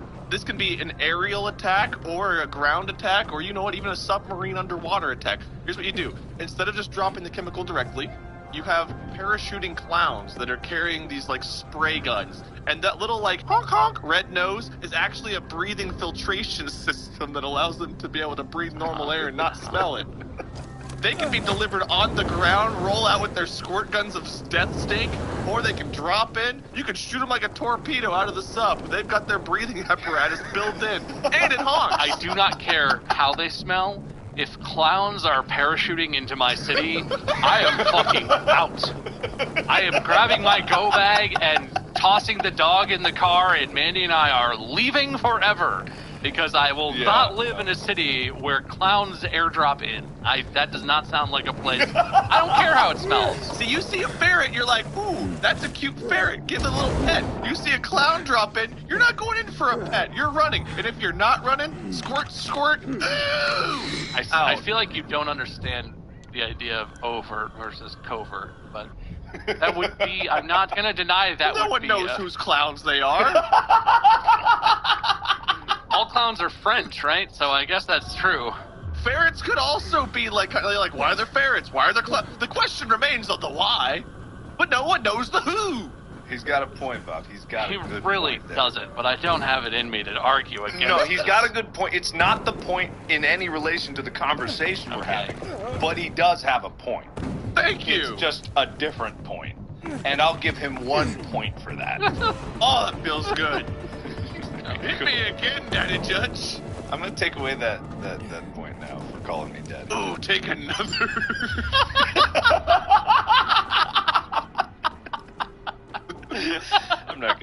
I'm gonna leave it where it is. I don't want to touch any more points. I don't want to do it. I don't want to touch I don't like points, that. man. Why? There's no clown scent on them. Jesus Christ, dude, could you imagine a clown assassin? Like, behind you. You just hear How do they sneak? You're standing there, and from behind you just hear like squeak, squeak, squeak. You turn around, there's a clown standing there, just like looking the other way, and you're like, okay. What's the clown's one-liners that pulls the trigger? The clowns don't traditionally talk that much, do they? They sort of do. I thought those were mimes. No, I mean clowns can talk. They're not a mime, but like they do physical gags. They do the squirting you flour. They make balloon animals. They talk when it's like a one-on-one thing at a party a little bit. But it's about the gags, man. Yeah, it's about the gags. Also, that flower is now devastating because of the stink contained within it. Oh, feels good to be on top, baby. What are you talking about? My clown assassin stink squad is taken off. I feel like the thing about yours that bothers me the most is that the stink is almost immaterial to the fact that you're dropping clown assassins out of the sky. Like, that's way more than enough. You said you wanted to clear the area. I'm clearing it in multiple ways. Again, you have a point, but it's not totally in relation. However, you hold off on your clown army just for a little bit longer. No more clowning around for you as they spray. I'm trying to think of their one-liners. You guys go ahead. You keep working on those, man. You keep working on those. Okay, so back to human body odor. I don't know if it's true, but there are experiments to try to, like, make soldiers so horny that they would just have sex with each other instead of fighting. Is that a real thing? Is this like the Axe body spray with the forced testosterone thing? Picking things that you think are real and just talking about them? No. It's the thing. Is this like an SNL joke or something? Am I a fucking idiot? But there was like a military aphrodisiac. There was like the gay bomb. There's a Wikipedia article called the gay bomb. Gay bomb. Oh my god. Or the halitosis bomb. Formal names for two non-lethal psychochemical weapons. Holy shit, I'm opening that in a new tab. That the United States Air Force Research Laboratory speculated about producing. The theories involve discharging female sex pheromones over enemy forces in order to make them sexually attracted to each other. The research in notion today is largely ridiculed for the bizarre idea, as well as the effects of turning combatants or subjects gay. It was a 3-page... Oh, God, Wright Laboratory in Ohio. Shit. Job, Produced Ohio. a 3-page proposal on a variety of possible non-lethal chemical weapons, which was later obtained by the Sunshine Project through the Freedom of Information request. So, there was a 3-page proposal. I would love to get that in my hands, but I don't have it. You know, some military guy was like, I bet we could turn them gay. How do you do that? Is it in the water? Is it like do you drink it? Like, is it like George Bush? Just imagine it. A bunch of soldiers all muscular-like in a trench, together, hugging on each other. If it was just like the sex bomb, be like, okay, fine, you just get them so horny that they just start having sex with everything. But specifically to call it the gay bomb, like what is that? What the hell? That's so weird. And the halitosis bomb, I don't know how bad a person's breath would have to be for me to stop shooting my gun at the people that were trying to kill us, but I can't imagine that someone's breath could be so bad that would happen. How would it get to their breath first? Why not just release the stink chemical that they know exists instead of something that just makes their breath bad? It makes no sense at all. What if they dropped soldiers, but they're like clowns disguised so you know a as question soldiers? that I've always had. Not about clowns. Yeah. Sorry, Wade. Aww. There's an episode of Futurama where Zoidberg meets a nice lady, and she can't smell. Right? She has no sense of smell. Yes. And then he finds out that he can give her sense of smell back. He's a doctor, kind of. But he's terrified because his whole character revolves around the fact that he's like this gross, stinky lobster alien creature. Everyone always comments on how bad he smells. He lives in a dumpster, literally. Like, it's kind of like one of the cornerstones of his character is he stank.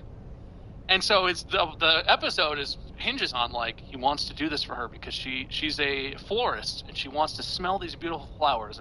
And he can give this to her, but he's afraid she will smell him and immediately break up with him. It'll be over, but he'll have done this great thing for her. He eventually decides that he's going to do this. He performs the surgery. She gets her sense of smell back. She immediately goes to smell some of her flowers, and she finds them disgusting, abhorrent, and he's shocked. And then she goes to, like, give him a hug or a kiss or something, and he reels like she's about to be terrified at his smell. She leans in, she gives him a big kiss, and he's like, wait, you don't think I smell bad? And she's like, you smell amazing. You smell like the person I love. And so, obviously, that's asking the question, is body odor smell bad to us because that's, like, socialized into us? If a person never smelled anything before, and then the person that they like, they love, they're married to, whatever, they smell terrible, and they smell them for the first time, that's the first smell. Is that a good smell? Are smells objective, or is it psychologically subjective? I don't know, because obviously I've been socialized like a lot of everyone else that I grew up with. Body odor smells bad, trash smells bad. Did I learn that though? Is that a thing? Can you change that? Maybe our brain says, like, ugh, but, like, our body is like, yes. I mean, yeah, absolutely. There definitely could be something about that. Because with, like, Limburger cheese, it's almost universal that it's pretty divisive. There's not a lot of people that like it, but I love it. I love the association with it because, like, from a child, I was eating Limburger spread. Cigarette smoke. I love the smell of cigarette smoke, and to many people it's repulsive, but I do. I love it because my dad smoked, and it's not good, obviously. Like, it's a bad habit and, like, bad for your health, but I don't smoke, but whenever I smell it, I get nostalgic for my dad.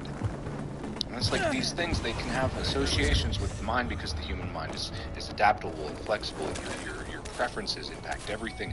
It's kind of a thing where you can associate a terrible smell with what is normally terrible, but to you it's fine. It's why you can become nosy to your own house if it stinks bad. It's just you. It's why people like the smell of their own farts, probably. I have a similar, it's not entirely smell, but a similar phenomenon. Whenever I'm in a car that's approaching a stoplight and you're like have a turn signal on, the sound of like the car slowing down, like the engine slowing down, and the sound of the turn signal, that combination reminds me of my grandma because we went on so many road trips. And I just always think of her at that moment. and like that's a sound that like brings back happiness. And this is a good smell, I think most people think, but like those candles that are like a cinnamon apple or whatever it's called, like fall candle, yeah. Yeah, like but specifically with like cinnamon in it. That smell is always one that reminds me. It's not like it's cigarette smoke again, but like it's the same phenomenon. It brings back like those happy memories. I guess what I'm curious about too is I've seen a lot of like YouTube videos and experiments where they've seen like the reverse bicycle, where you turn the handlebars to the left and the wheel turns to the right, sort of thing. So it's inverted. Oh. So there's who is it? The Smarter Every Day on YouTube and a whole host of other like educational and scientific YouTubers have done this thing where you build a bike where the steering input is reversed, so it's completely unintuitive. You can learn to ride that bike. The point of their videos, usually it's like one long video or a series where they show their progress of falling off a whole bunch, slowly learning to eventually where they can ride the reverse bicycle, but they can't ride a regular bicycle because they've like relearned how it works. I'm curious if that's possible with smells. I have no idea what application that would have, but if you could like rewire your attachment or associations with a smell, it'd be fascinating. I guarantee you. And you know why? There's actually a documented case of someone, the kind of like eye goggle thing that turns the world upside down? Oh, yeah. There was an experiment done by someone that wore that for like a month or longer. Over time, his vision one day flipped right side up. So he was wearing the goggles and he wore them all day long, every day. And one day he woke up and his vision was normal. And he could see right side up. His brain had corrected for the goggles. I'm not sure whether it's just by association of like, okay, everything's flipped, I just have to relearn everything, or it literally flipped. But I think it was literally flipped because when he took the goggles off and everything went back to normal, it took him like a week to transition back to normal and his vision to flip back. But every once in a while, his vision would randomly flip upside down and he would like fall to the ground because it was like the world just turned upside down. Yeah. That's messed up. It was That's terrifying. scary. Exactly. It was super terrifying. And it's like, imagine that happened if you were driving and suddenly the world just turned upside down. But the brain is this fascinating organ that we do not fully understand, and the ramifications of like changing our perception of it, like completely altering our perception of reality to change our understanding, but also the brain's ability to work around these changes that we introduce to make it make sense for itself, because it has to, there's like so much flexibility and neuroplasticity that we don't understand how it works. It's a super like survival instinct. It makes sense. Like, even like animals out and about, like you see an animal like a squirrel or something that's like lost a leg or whatever, and they learn to walk without it. Especially on shows and movies. I've obviously never personally experienced this, but like someone that's like kept prisoner and tortured, you could like say, I don't know, that something horrible happens. They're not fed or they're zapped or something, but at the same time you pump in this really nice smelling perfume. Then every time they smell that perfume, they're going to remember that trigger and kind of like, cringe or something. Whereas conversely, you could, I don't know, fart into a tube and put it in there. But at that moment, they get like some kind of like endorphins released or dopamine released or something. Or like maybe they're fed, but they have to smell that awful smell when they're fed. But they come to associate the bad smell with something positive or the good smell with something negative. And over time, those could trigger those thoughts, and like, they'll cringe when they smell something nice or whatever else. I really like the image that's forming in my mind of like, this is like a mini series on YouTube. It's like one of those educational series where they're like, we're to investigate neuroplasticity and how you can rewire your mind. But the whole series is this dude who's trying to learn to like the smell of like his partner's farts. And like it's hard to capture a fart. So it's the bulk of the video is like him trying to figure out how to capture a fart. He's got like jars, he's got like a funnel like contraption with a tube, and then like it regresses to like they're hanging out, he's talking to the camera or something, and then in the distance you just hear her and she's like, I farted. And he goes running, and like GoPro footage of him running up and just like, okay, I gotta associate this. Like, this is a dude who spends 2 months smelling his partner's farts aggressively. I don't think you need to do that much, because, like, I don't know, if you hang around someone enough, you'd smell their own farts. Nobody likes my farts. Not even Mandy. Trust me. What about you? Do you like to smell your own farts? God, no. I mean, it depends what I ate, but generally, no. Well, we gotta change that. You know what, Bob? You're the perfect candidate for this new series we're gonna make on YouTube. What I'm gonna do is I'm gonna build a funnel. I'm gonna tape it into my underwear with a tube that goes right up to my nose.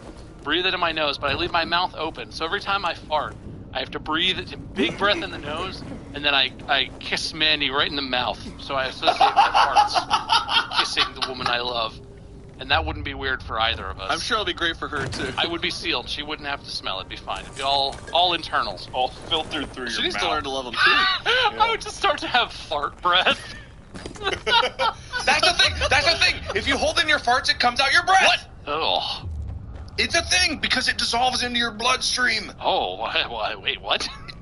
If you hold in your farts, where do people think that gas goes? It goes into your bloodstream. It doesn't just disappear. Imagine you have to have like a blood transfusion and you wake up and like all of a sudden nobody can stand to be around. You're like, what happened? And they're like, sorry, the only blood we could find was a fart holder. It went right into their bloodstream and now it's in you. The technical term. One of them fart holders. They refused to fart. Now their blood smells like this, and now their blood is yours. Blood bank. It's like, are you a free farter or are you a fart holder? Like, oh, fart holder for me. Thank you. One of the tests to donate blood is they just take a little needle and they prick your finger, squish a little drop out, and then sniff it. If it smells like farts, that's a no-go. All the tests came back perfect, except for the smell. They give you a stern talking to about the medical issues with holding in farts. How you need to let it fly. All right. Okay. I think that's a good enough place to wrap up this episode. I gave a secret 10 points to Bob for the Futurama reference, and I failed to mention that. And Futurama reference with me hosting will always get you 10 points. Fair. So the points... Remember that time in Futurama where it's too late. Zoidberg goes to Paris? The episode is wrapping now. The points stand: Wade 10, Bob 15. I will give Wade an opportunity to get some bonus points if he can come up with some of those clown lines he was saying that he was thinking about. Oh, guess what you just ingestured? It's that's 1 point. That's a point? Come on. The squeaky smell was between my cheekies. I'm taking away the point I just gave you. All right, okay, and Bob is the winner. Thank you, everybody, so much for listening to the Distractible podcast. We probably have nothing on the website, but if you go there, distractible.com, you might find some stuff. Thank you, everybody, so much for listening. Remember to follow and subscribe wherever you're listening to this podcast, too. We do new episodes every Monday. You can find Bob. His username is MySkerm. He streams on Facebook.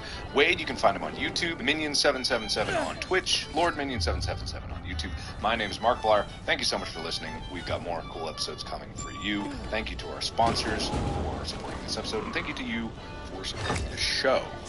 Anything else, guys? Final words. I'm going hard on Molly so hard right now. I don't like that. I don't like that. Don't do that. That's bad.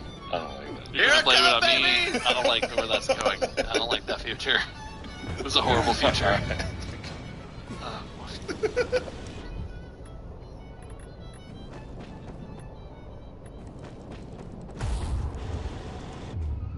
Good evening, gentle listener, and welcome to Distractible, a Wood Elf production with your hosts, Bullish Bob, Machiavellian Mark, and Winsome Wade. This week, the Travel of Trouble give handy directions to the forlorn on the identification and charming of a platonic twin flame. It's how to make a best friend. Please prepare thy notepads and enjoy the show. Hello and welcome to the Distractible podcast. My name is Mark Blair and I'm going to be your host for this week's episode. I'm joined by my good friends Bob.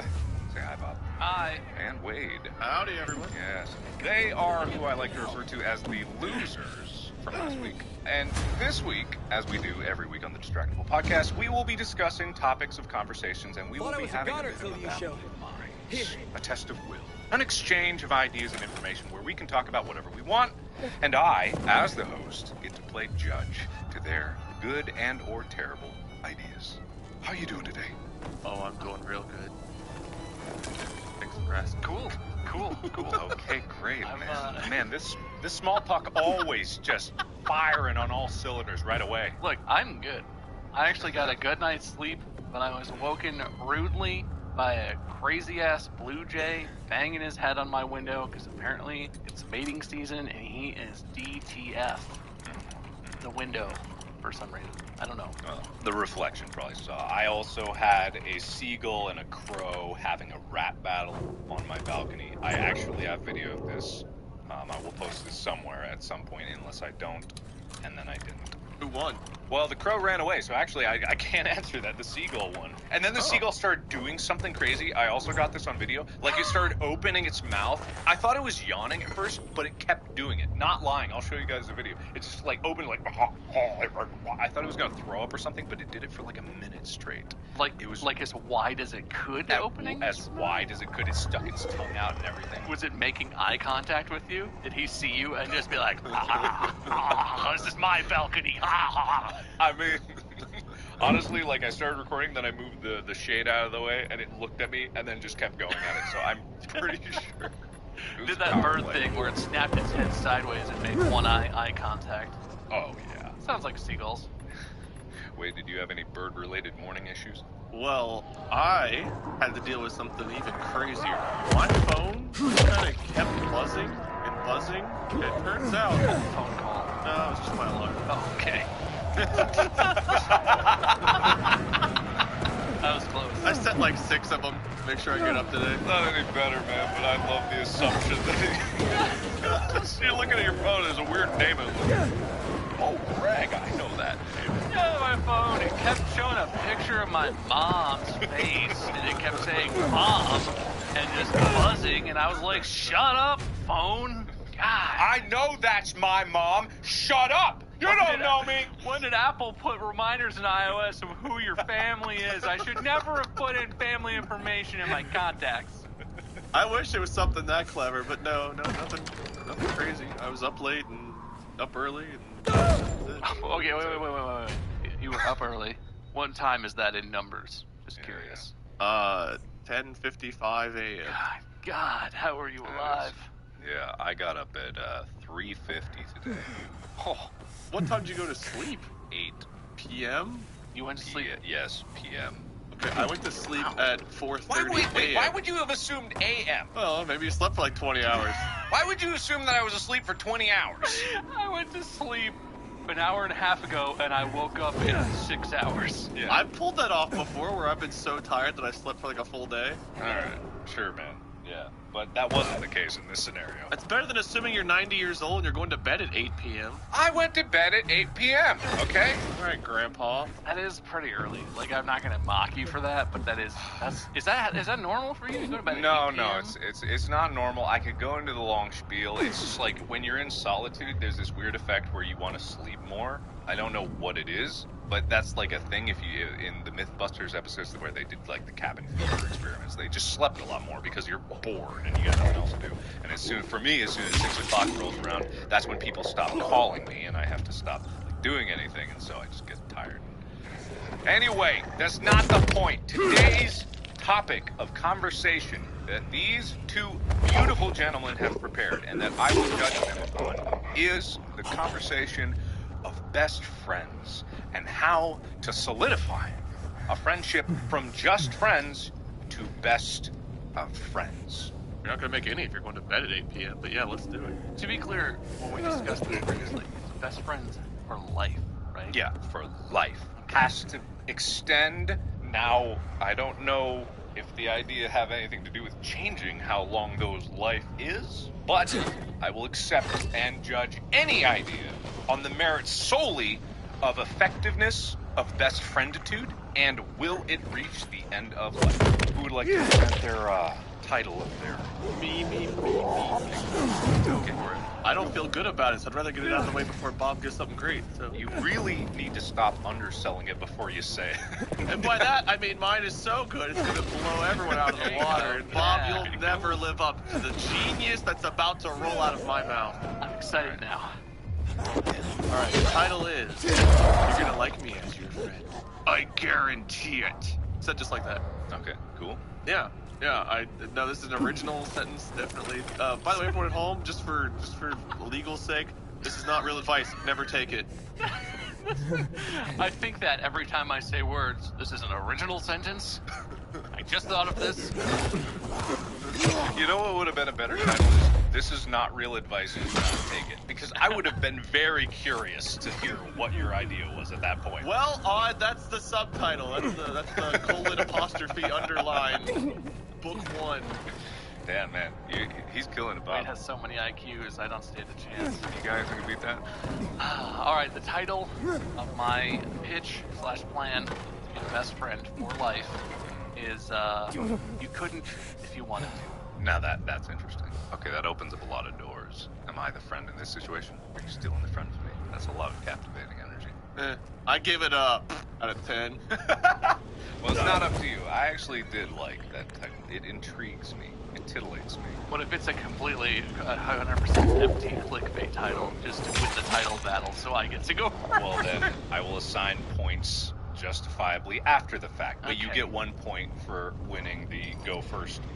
Do I get more points for that for not winning? For losing? I remembered I was going to deduct points, but I remembered we couldn't go below 0, but I'm still feeling it, so you're on thin ice, mister. Take that, Bob. I'm going to give you a point, I'm taking it away. There we go. Wow. So does that mean I win? No, you had 0. Go ahead, Bob. Okay, so my goal, this is me, this is my life.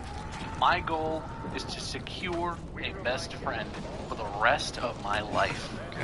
I have no friends right now. I have nobody. I have no family.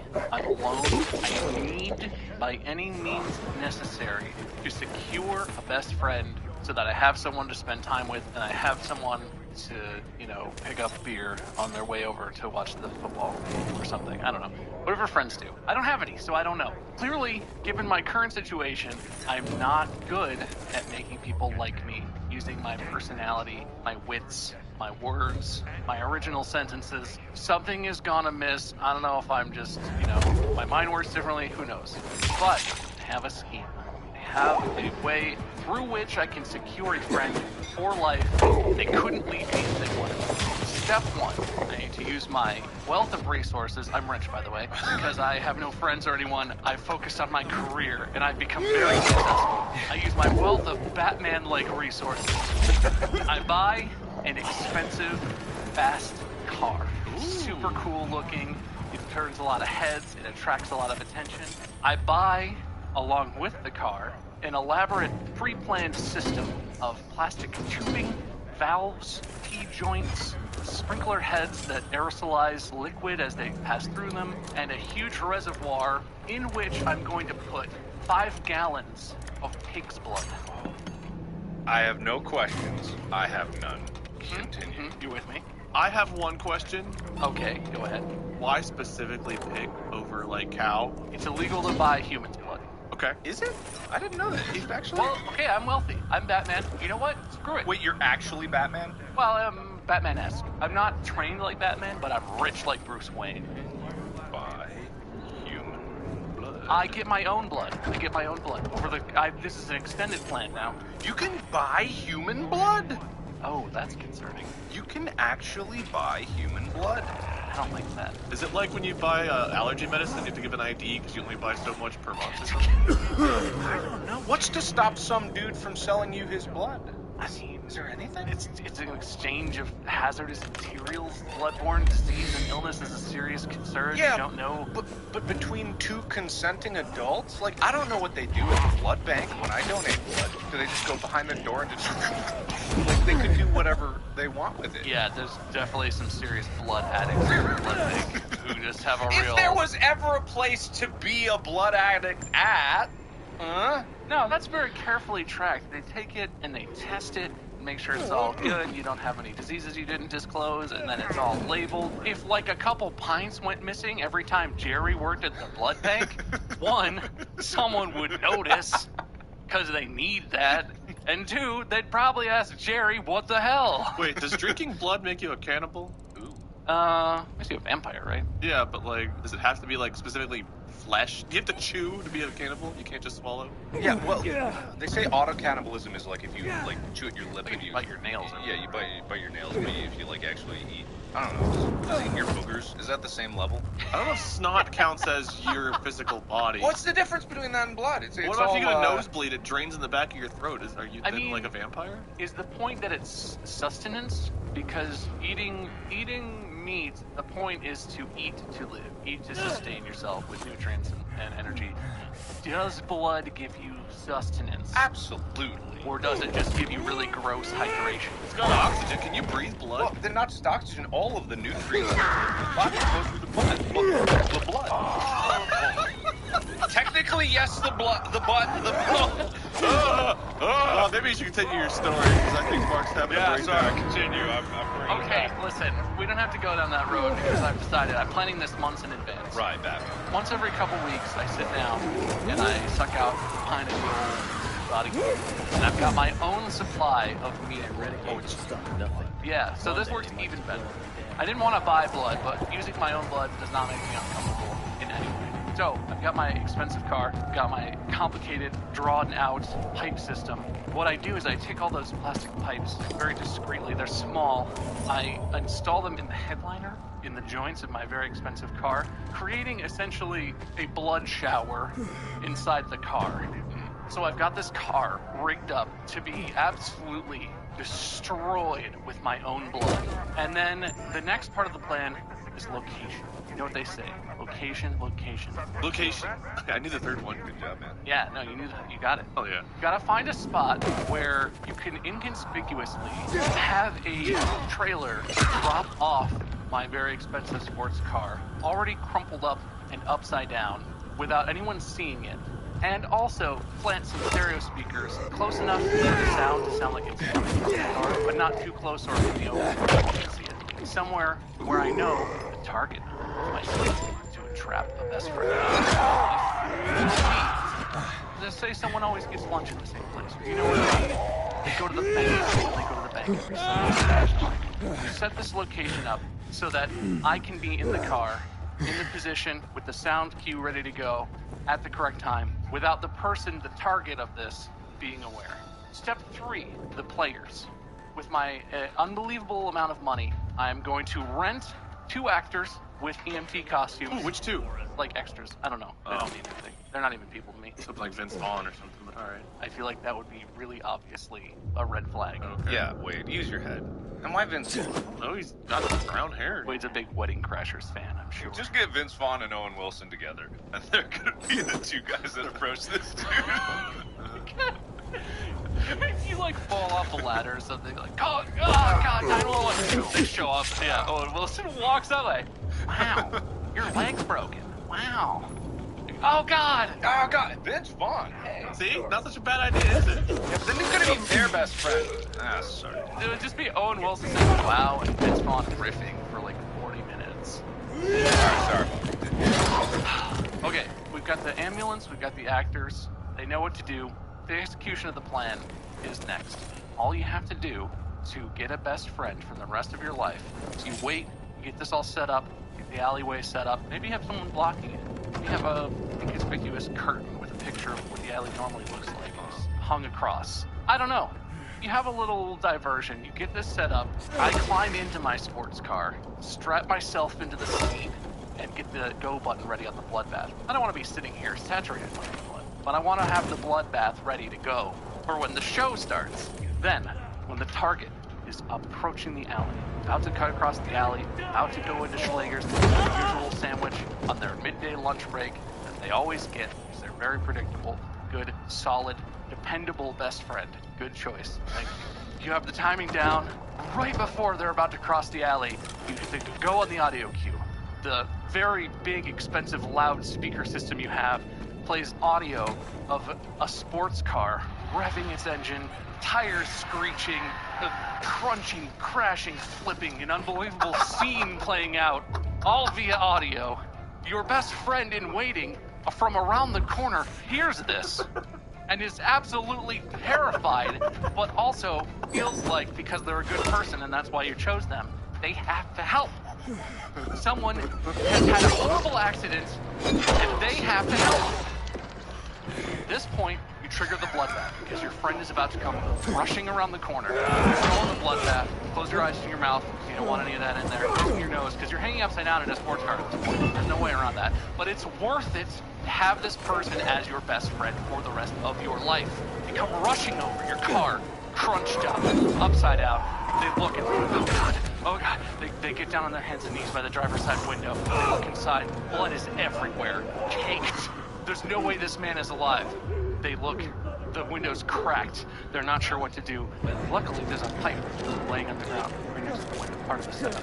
A nice metal pipe for them to smash the window with. They're freaking out. They're not sure if they should touch you.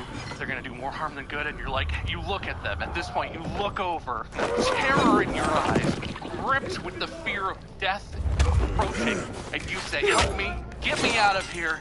Please, you're my only hope. Your friend frantically grabs the pipe, says, cover your face, turn away. You do that. They smash the window. They reach in, just blood pouring out. They can't believe you're alive. They, through the blood, through the smearing, through everything, they reach in, they unbuckle the seatbelt. You crumple onto the ceiling of the overturned car, and they pull you, hands under your armpits, out onto the street. They look you over. You seem fine. You hold your neck like it's at your neck, and you're like, oh, I got a pab. This is too much blood.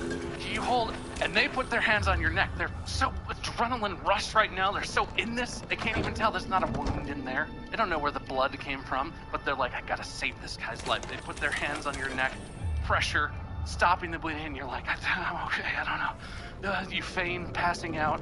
They're saving your life right now. They're literally, with their bare hands, keeping human alive. It's terrifying. It's a miracle. It's unbelievable. They were just going to get a family. They didn't know their life was about to change forever. As they're sitting here pondering this, taking in the unbelievable situation, your actors pull up in the rented ambulance. They come over, they see the scene, your friend caked in blood. You've discussed the lines ahead of time. They're professionals. They know what they're doing. They make it sound very medical-y, you know, apply a bandage or something, and they tell your friend, like, you know, we've got this, we've got this. They put you on the stretcher, they roll you into the ambulance, they tell you where they're taking you. It's a private hospital. It's actually just your mansion. An entire wing of your mansion, I neglected to say this in the setup, has been set up to look like a very high-end private hospital. One, that's impressive when your new best friend shows up because they'll know you're rich. Two, they have to take you to a hospital, so you kind of need that detail. But you have this private hospital. They've never heard of this hospital. They have to check on this person they just saved. They literally held your life in their hands. They have to make sure you make it. So you go, you whisk away in the ambulance. The person's sitting there, caked in blood. The entire front of their body, just wrecked with blood, drenched, soaked through. You have, you know, a wrecking crew sort of scheduled. The person is disoriented. They don't know what to do. They wander home, get some fresh clothes, take a shower. Remember that in the pocket of their pants, they have the information for the hospital that the EMTs said they're going to take you to. And they're like, I gotta go check. I gotta make sure your new best friend arrives at the reception desk that you've set up in the east wing of your mansion. The receptionist says, how can I help you? Visiting hours are over. And the friend says, no. I saved this guy's life, and the EMTs brought him here, and I just got to check on him. She's like, sir, if you're not family. He's like, listen, I saved this man's life. I just need to know if he's okay. She's like, you know what? Just, here, what's his name? I'll check. Like, I don't know. He was in a terrible car accident, though. And he had a wound on his neck, and I stopped the bleeding with my own hands. Like, okay. So clearly, your friend is agitated, and the receptionist, obviously, is gonna let him see you. That's the whole point. So she feigns and builds anticipation. Finally, she's like, he's down the hall, room 503, it's on the right. Comes wandering down. You have a huge dressing on your neck. All the machines you could think of to rent. Even shit that doesn't make any sense. There's a dialysis machine in here for some reason. Anything you can think of is in this room. Beeping, it's plugged into you. It's all full of saline. Nothing is happening. But you just want it to be dramatic. It's like a mostly machine-filled room at this point. He peeks in the door and is like, oh my god. And you're sleeping, you're resting. In your hospital gown, big bandage on your neck, little nicks and cuts everywhere. He peeks, he stands there in the doorway. You sense your new best friend's presence. Barely lifted, and you motion for new best friend to come inside. You come in, they're like, I can't believe you're alive. I'm the one who pulled you out of the car. Are you okay? Are you gonna be okay? And you look them dead in their eyeballs. This peak moment of them feeling like a hero, hoping desperately they did what they needed to do to save you, and you say, I owe you my life. Whatever you need, I'm here for you forever. And in that moment, turning on the power, delivery and fake injuries on your body, you have secured a best friend for the rest of your life. No matter what happens, no matter what they learn about you, how much of a piece of shit you turn out to be because you're a super multi-billionaire, you're probably a horrible person. I guess it's me in this scenario. I'm a horrible person. They couldn't leave if they wanted to because they saved your life. You owe them a life debt. Plus, you're really freaking rich. So you just buy them a gift if they get mad at you. Well done. Well done. I'm standing. You can't tell, but I'm standing up. That might be the greatest story I've ever heard. I believe every word of it, and I will award you a point for every dollar you had to spend to make it happen. Oh, that's a lot. Yeah. All right. The car alone was $250,000. Huh. I could not stop laughing once you talked about the speakers, because up until that point, I had no idea where you were going with this. And then when you said blasting out a car accident, I was like, oh my god, this fucking idiot.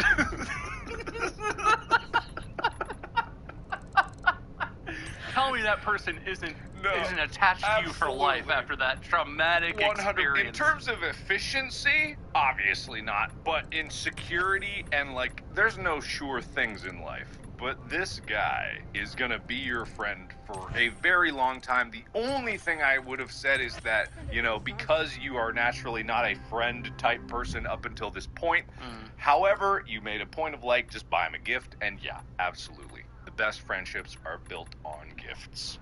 I mean, the real beautiful part of this plan, too, is you'll know if the new friend figures this out, right? They'll obviously be very upset by that. But that means this is a reusable idea. Oh, yeah. You can create new, death-defying situations where your friend gets to be a hero again and completely refresh all of those feelings. The adrenaline and the bonding experience of escaping death and defeating the devil and all that. You can do that, you know, whatever you got to refresh, maybe every 5-10 years, whatever. Keep it spicy. To the same dude? Yeah, for life. You're committed to this friend now, but they're just going to think you're some crazy-ass billionaire who gets into bad situations, and they're like your Dr. Watson constantly saving your ass. They go into Schlegel's again, and they hear boom, bang, bang, and they turn into a plane that's been laid out very carefully. Just gallons of blood rocketing into the air. Blood shooting out the back of the plane. It's overflowing. He goes into Schlegel's. He opens his sandwich, and blood just starts pouring out of the sandwich. What's there? A severed finger. Okay, one of them has to be later on in life. You cut your own finger off. Yeah. You pay the guy at the sandwich shop to put it in a sandwich, in your friend's sandwich, with a note that says, if you ever want to see your friend again, go to this pier at 9 p.m. tonight, and it's like a whole thing, because that could be anything. Yeah, but it says, if you want to see your best friend for life again, before the end of his life, you must. It's an infinite resupply of good, strong, real friendship that you can use over and over. Well, so long as the money holds out, which I'm assuming it will. I'm endlessly rich. These schemes, I don't question that. With these schemes, you're going to go real far. Oh, yeah. So, all right. So, that was great. Good job, Wade. Please applaud. Very good. Wait, now it's your turn. Well, remind me of what the title of yours was. You're going to like me as your friend. I guarantee it. And the subtitle. I don't remember. Alright, I won't count that against you because you have no points to count against. Right. Go ahead. So, look, Bob had one of the greatest tales I've ever heard in my life. It's tough to compete with that in principle. However, the inherent flaw with Bob's story is you have to actually literally be Batman to pull it off. You have to have so much money to pull it off. What about the average person? You know, we're not all Bob. Mark, you and I we know what it's like to not have anything. Yeah, man. We didn't all grow up with Batman's resources. So the average person wants to make a best friend. You can't just go out and have an infinite pool of wealth to work with. So what do you got to do? You got to make it happen with what you got. So my way of making a best friend is adaptable to different situations, different levels of funding, etc., etc., etc. But to begin with, you got to meet the person. You got to know who you want for your best friend, right? So you're out and about, you're grabbing some lunch, and there across the room you see them. Someone that looks slightly worse than you would make you look better in social circles, but funny enough, nice enough where it's like, you know what? This person's my best friend. I need them as my best friend. You can tell all that from a look? Well, oh, wow. You know, you could be looking for a little while. Don't just glance. You could be staring across the room. Yeah, be funny, damn it. Well, it's funny you mention that because the first step is eye contact. You want to make direct eye contact, and you want to maintain it as long as possible. They look away, you don't. They look back, they remake that eye contact. You hold that gaze. They're aware of you. They know you're there. So, done. They're aware of your presence. Now, you gotta get to know them. You could be direct. You could walk up to them, demand their phone number, force conversation. But at this point, once you've established eye contact, you've asserted dominance in the friendship, I think it's better to you find someone that knows them. You find a way in. You get their phone number from like the yellow pages. You find them on Facebook. You friend them there. You get someone else to friend them there. You find out someone that goes to their house. They leave their house and like, hey, I lost so-and-so's phone number. You happen to have that, so I can give them a call about they're leaking faucet or something. And you find a sneaky way to get that phone number, right? You get the phone number and call. They answer. Hello? Who is this? Slick. Alright. Damn. They're wondering, could it be that guy who made eye contact? Oh god, how did he get my number? And the fear starts to set in, which is perfect. Keep doing some probing around, find out information, stalk their social media profiles, you get that info, however you can, you get it. Step 1's accomplished. You got an intake. Step 2. Face-to-face. Now, at this point, you've either chatted with them already, or you've gone about getting their information a different way. Either way, they're aware of you, and the fear is there. So now you gotta find a way to talk to them again. You gotta get that face-to-face now that the fear is set in. Wait, you said you chatted with them? Well, maybe some chatting. You can go up to them and get their number, or you can go... Was that the breathing? Was the breathing? No, I think he was saying that the first interaction, you may have chatted with them to get the phone number. Yeah. Or you may have been sneaky. Oh, okay. You got options. You didn't have to, but you could have. All right. But it's important at this point you get another face-to-face or the first face-to-face. Doesn't really matter. Either way, you got to establish one. So you can go like Jim Carrey, the cable guy. You can go about finding out something they need. Maybe break a pipe of theirs, go into the plumbing business, get them to call your company, go in. You can do something like that, fix their cables, whatever. Or you can wait, get an anonymous phone number, call their house, tell them like, or something. Get them outside in the middle of the night, and then once they're outside, you walk up and you greet them. You say, probably with like a voice modulator or something, just to add some of that fear, like, who are you? I'm your best friend. And it doesn't really matter what you say from there. You just say those words, and then you let them go on. You peel off. Okay? You disappear, you let them go. They have some hope that you're not gonna do anything crazy. I mean, you always want to lose your friend, right? So they go on, whatever. They find out, oh, it's a prank call. But eventually they gotta come back. When they come back, that's when you're ready. So what do you do? Do you go into their house with them? You could use their premises, but you don't really know what their setup is. It doesn't really matter. The important thing is, toss them into a van, drive them to a secure location. It doesn't really matter again. You just have to find a room that you can isolate them in. They need some time to think about your friendship. So you lock them in their own house, you lock them in your house. Again, adaptable. Doesn't really matter. Storage, location. Hell, you can have a secret underwater base or your Batman mansion. You have to isolate them a little bit. Give them some alone time to think about your friendship. And then you come in, you greet them, you talk to them. If they react poorly, you leave. Maybe for days, maybe for weeks, maybe months. Bring them food, keep them alive. But you have to make sure that they appreciate the time you get together. And over the course of, years even, they'll appreciate your friendship so much that they'll realize you're their only friend. And if not, there's always waterboarding or electrocution or something. There are ways to convince them of your friendship. But eventually, they're broken.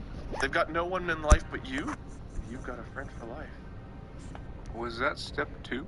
That was all step 2. That was all step 2. Okay, cool. Technically, there were 3 steps. Well, it was just step 1, and step 2. Step 3 is once you have them in the isolated location. It's the permanation of the friend zoning. You want to be permanently in the friend zone. Okay. So you can call that step 3. Step 2, you establish the face-to-face and you get them in a secure location. Step 3 is the permanent friend zoning. Whatever method you want to use, whether it's like I said, friendship foreplay, Yeah, man. Yeah, definitely. But anybody can do it. You don't have to be rich. I just want to lodge an objection. I was told that we were supposed to come up with... And as far as I understand it, you just basically used the story of how you and Mark became friends. But effective. Well, it works. It's original and unique in that it's adaptable. You got options. Yeah, that's true. Doesn't matter what location, doesn't matter what the most you have to have is access to a phone. Okay, all right, wait. No, let's back up. I think we have to define what a best friend is for me to make a proper judgment here, right? So a best friend, you know, you could get a friend that comes over, brings some beers, gets some sandwiches from Schlegel's, and comes over, watch the game, you know, whatever. But that doesn't automatically mean best friend. So what are the qualities that define best friend? Someone who would do anything for you. Well, someone you're like their number one. You're the one in their life. Yeah. Like, for example, someone who would save your life in a traumatic accident. Yeah. Absolutely. Do a car accident, or plane crash, or finger cut off, kidnapped by mobsters. What would this person, what would this person do for you? Literally. After a while, I mean, once they're broken and fully, like, brainwashed into the friendship, like, they'll do whatever. You have to give a name to this, like, you know, like, effect you're having. Like, you call it, like, some kind of, I don't know, a syndrome or something. Like, would you have a name for this? Involuntary friend zoning. What is best friend? I believe by being only friend, it would be your best friend by default. Oh, that's a good technicality. I do have to say, in my take on this, I didn't assume that the other party regarded me as like the tip-top best friend, but I regarded them as my best friend. See, Bob has got like room for leeway. There's room for error. What if they don't come to the hospital? Like, there's choice. Okay, right. If you eliminate choice from the equation, it's a guaranteed victory. All right. Well, we gotta establish a little both sides here, because I could go out and look at someone in Schlegel's and I could just be like, he's my best friend, and I could believe it with all my heart if I get rid of all my current friends. No. I went with the assumption it had to be mutual here.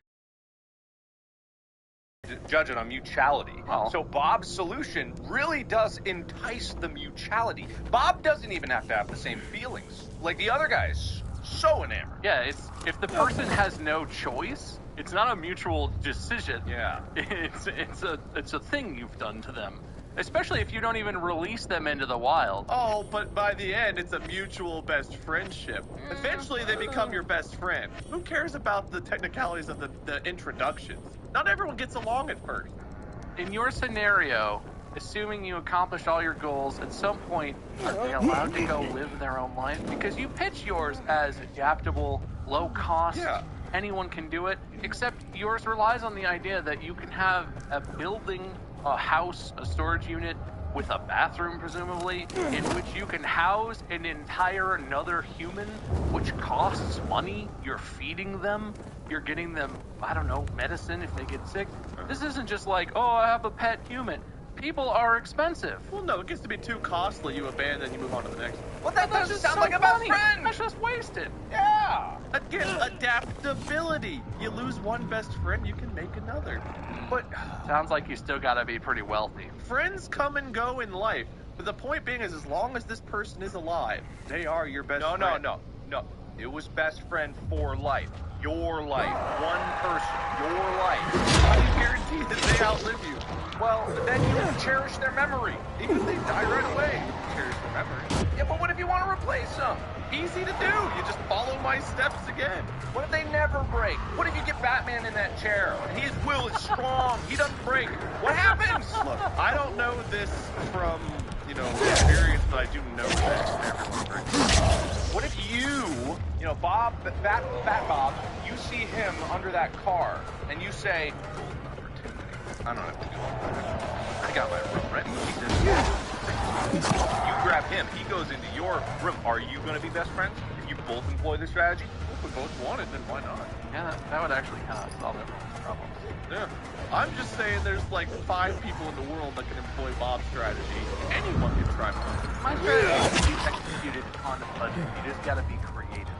You can pull off the same sort of shenanigans with a lower budget. It doesn't have to be an expensive car. The budget merely creates a more enticing. Yeah. What if they don't want to go to the hospital? You know, not to go to the hospital when you've got your hands on a person's jugular, when you're holding their life-saving blood inside their veins. waiting desperately. The minutes option for to the choose is ambulance. there. I've eliminated that variable. If you don't have money, you could also do the self-sacrificial route. You could just crash your car into Schlegel. Absolutely. And then fall out into their arms. Yeah, but then you might die. Well, then it satisfies the pro-life requirement. Yeah. If your life is short, that just makes you your best friend for the rest of your life. You never had the interaction that you become best friends before you die. They saved your life. Not if you die. They held you in their arms. They tried to save your life.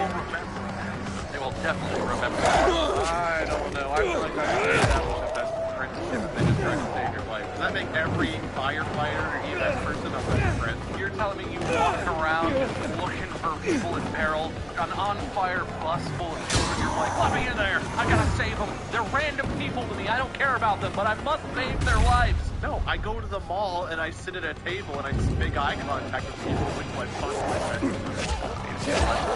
Die? That's what you're gonna do? best friend with kids. That'd be wrong. Yeah, okay, let's be fair. Bad people can have best friends. I'm telling you how to make them. Adaptability, elimination of choice. Look, I feel like my situation is rife with lies and deception, though it maybe creates more sincere feelings. I feel like Wade's situation does create a relationship, but it's based on like fear, it's based on mental anguish and being broken as a person, gaining something. Based on lies and deceit, based on anguish, they're all bad. Who cares? Mine creates positive feelings. I see a hybrid of this. I see a best of both scenario where you get all of these elements together. The fear, also the perils, and the unifying sacrifice of imminent death. You hire someone to kidnap the both of you.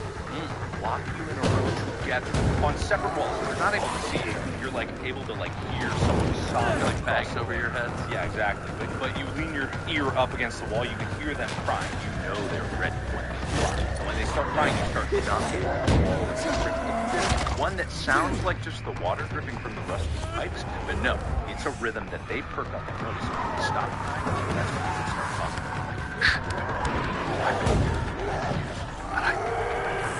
If you are someone that I can trust, we can make it out alive. Then the lengthy process of slowly digging your way through the cavernous prison that you have built to house you and make your escape all the more dramatic. At the end of it, you'll get horribly injured and they will have to carry you to the hospital. And through your bond of 5 years in captivity and all the torture that you went through together, you never gave up on each other. Best friends for life. I love it. 2 questions. How much does it cost to have someone kidnap you and feed you for 5 years? You should know, isn't that what your plan basically involves? Yeah, you would know. I'm not hiring someone else to do it. I'm doing it. I can still go to work. You know how much it costs, though. Add an hourly wage to it. You know the other costs. At minimum wage. I can pay a skilled person for this. I'm just saying you're paying another. This still involves more money than just doing it yourself. It's a good idea. Well, of course. Well, friendships need little money. Yeah, but what if you're making like $7 an hour, like a lot of people are? You know, you're gonna be able to hire a full-time person for 5 years. Well, you better start saving. Best friend for the rest of your life. It's an investment. Yeah. What we have here is we have different tiers for people that are in different economic situations. I can apply to anybody. Is it the cleanest? No, but anyone can do it. Mark's got like that, I'm making at least like $20 an hour salary type and above. And really, the 1%. You could always just make your way low. You could always piss off and just make it Yeah, I guess you could legitimately kidnap it. You actually have to, you could really escape. I guess, yeah, it doesn't matter. Get out or not. I don't know. Anyway, Bob's is clearly superior, but not perfect. Wade, I will give you a point I'll give you a point for every tear that fell from your best friend's face during their torture. That's okay. Oh, God. I think. What kind of time frame? On average, I'm thinking like anywhere from 8 months to 5 years on average, at least.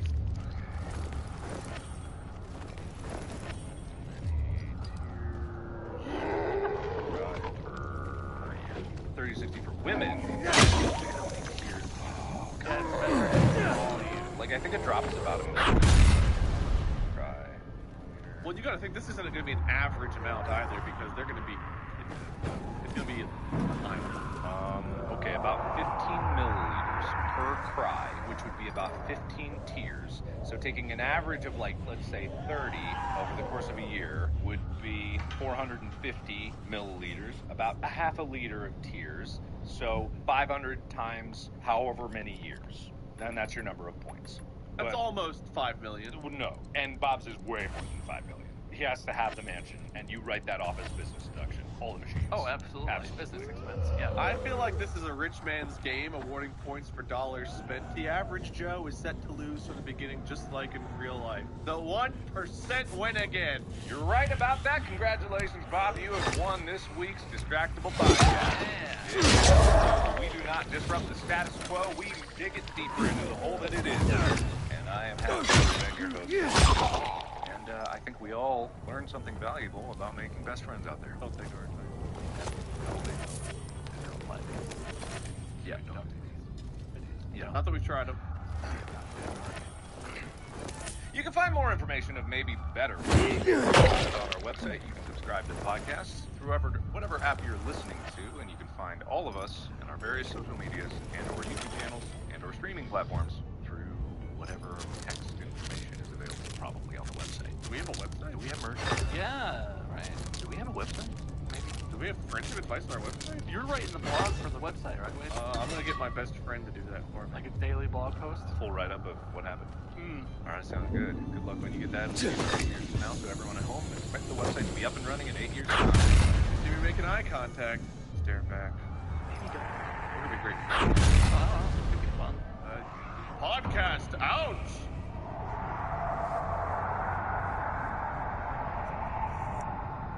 Good evening, gentle listener, and welcome to Distractible, a Wood Elf production with your hosts, Worrisome Wade, Brainy Bob, and Magnanimous Mark. This week, the tear-inducing Tattling Tribe compare the tastiest of protein morsels, the most succulent of steaks. Yes. It's time for XG1, the king of meats. Please prepare thy condiments and enjoy the show. Hello, welcome to Distractible. Discuss anything that interests us and aims to see bring the most captivating stories to the table.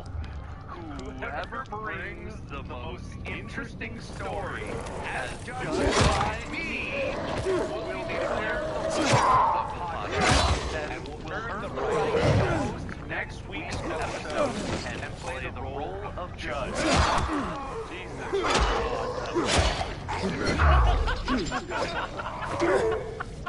It's a hell of your making. You know this. Whenever I draw, I thought that meant I would get done again. why would that mean that? That's not what that means at all. Because it didn't was supposed to mean that I just heard. We tied for winning, not tied for losing. That's not how that works. Yeah. Oh man, I think we all lost after that intro. Anyway, no, go ahead. That was cool. I like it. That felt really good. Yeah. So this week is the first judging of with only Wade is a contestant and will be subjected to our harsh criticisms and will be the sole provider of entertainment on this episode. That means I was Not necessarily. No. We judge who hosts, even if nobody But if I lose, who hosts? We'll have to joint host again, and you'll get to experience it again. We never plan ahead, ever. And that's not going to start now. We're going to bulldoze our way through this, whatever the consequences. It'll be fine.